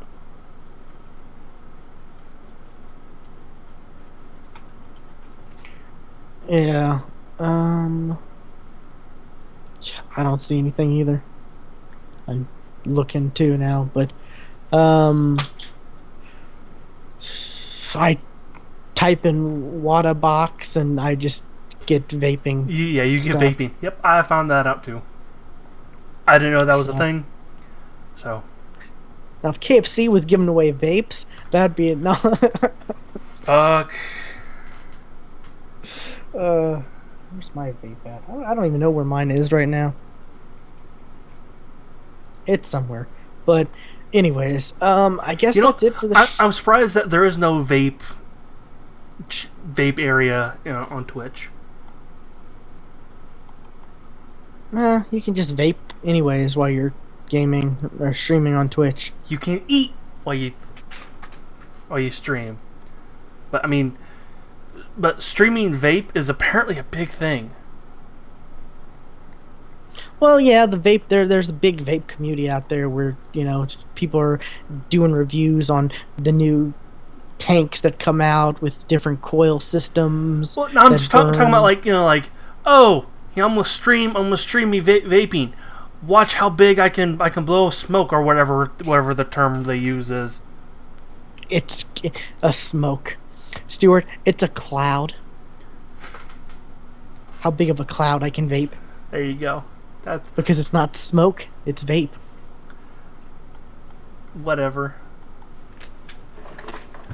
Here we You're go. you're I got mine. you're into that community. I'm not.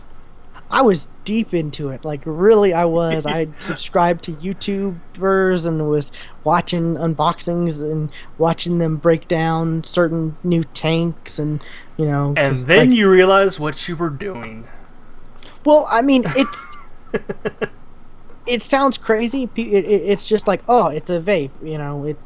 It burns, whatever, e-liquid or, vape juice or whatever people want to call it. It burns that, and it's an alternative to smoking. But like, there's the different ways you can make the juices. So there's more clouds or more flavor. The tanks burn.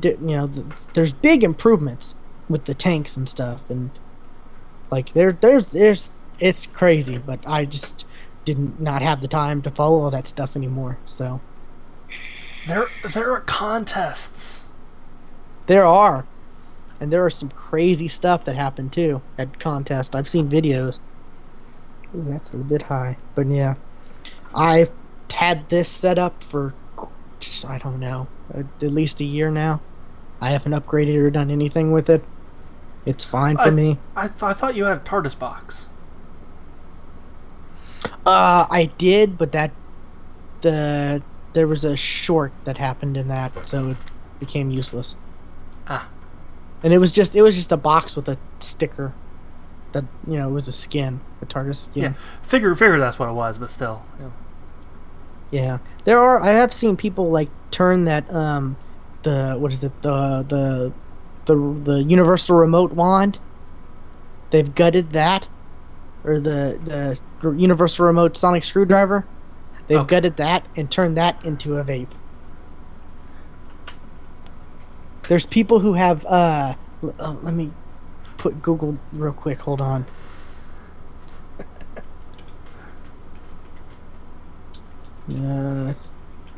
Real quick. Images. No, I don't like how on Google search now images isn't next to is isn't next to No. all. Yeah. It's shopping's now. Yeah. That's. I've That gotten. messes me up every time. Um, let's see. Here we go. This one. View image. Here you go. You can put this on the screen while I close the show out. Okay.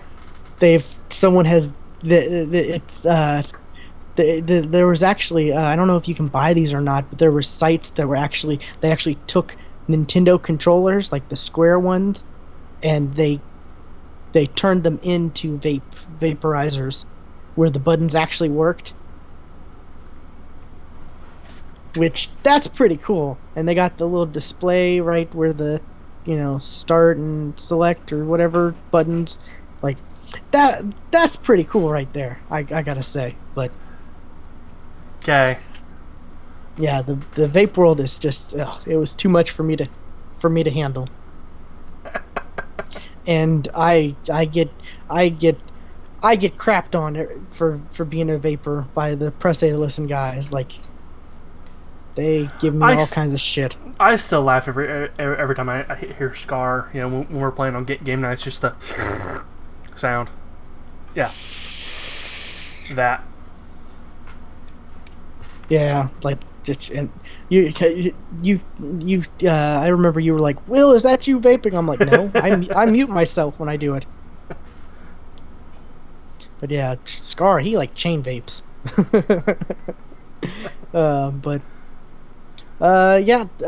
This has been episode 263. Be sure to check out our website, TheGeeksFTW.com. There's links to Twitter, Facebook, YouTube. We're gonna have some gaming videos coming out soon. Our, like Twitch channels. I'm planning on streaming our OFR game night this Friday. So, check that out. Maybe streaming this weekend because I got no plans. 4th of July weekend, I got nothing. So I got a family reunion, so I do have plans. yeah. So, yeah. Be sure to subscribe to all those. Be sure to follow us. Stuart is at Casual Terror, and I am at Geeky William. Yeah, Stuart's pointing at him on our on the video version of the podcast, which there is a video version. We stream normally on Thursdays every week. What is it? 6 Eastern. We never start at that time. We usually start closer to between 6 and 7 Eastern. Yeah. So 6:30, 6:30 to 7 Eastern. Yeah. So that's you can watch us live. You can watch us live there on YouTube, or just watch the post show on YouTube. Stuart does a lot of work making it a big production. Adding GIFs and video clips and to illustrate what we're talking about. He really does a good job with that, instead of it just being like us just sitting here talking. Right. If we're going to do a video, make it worth it. Exactly.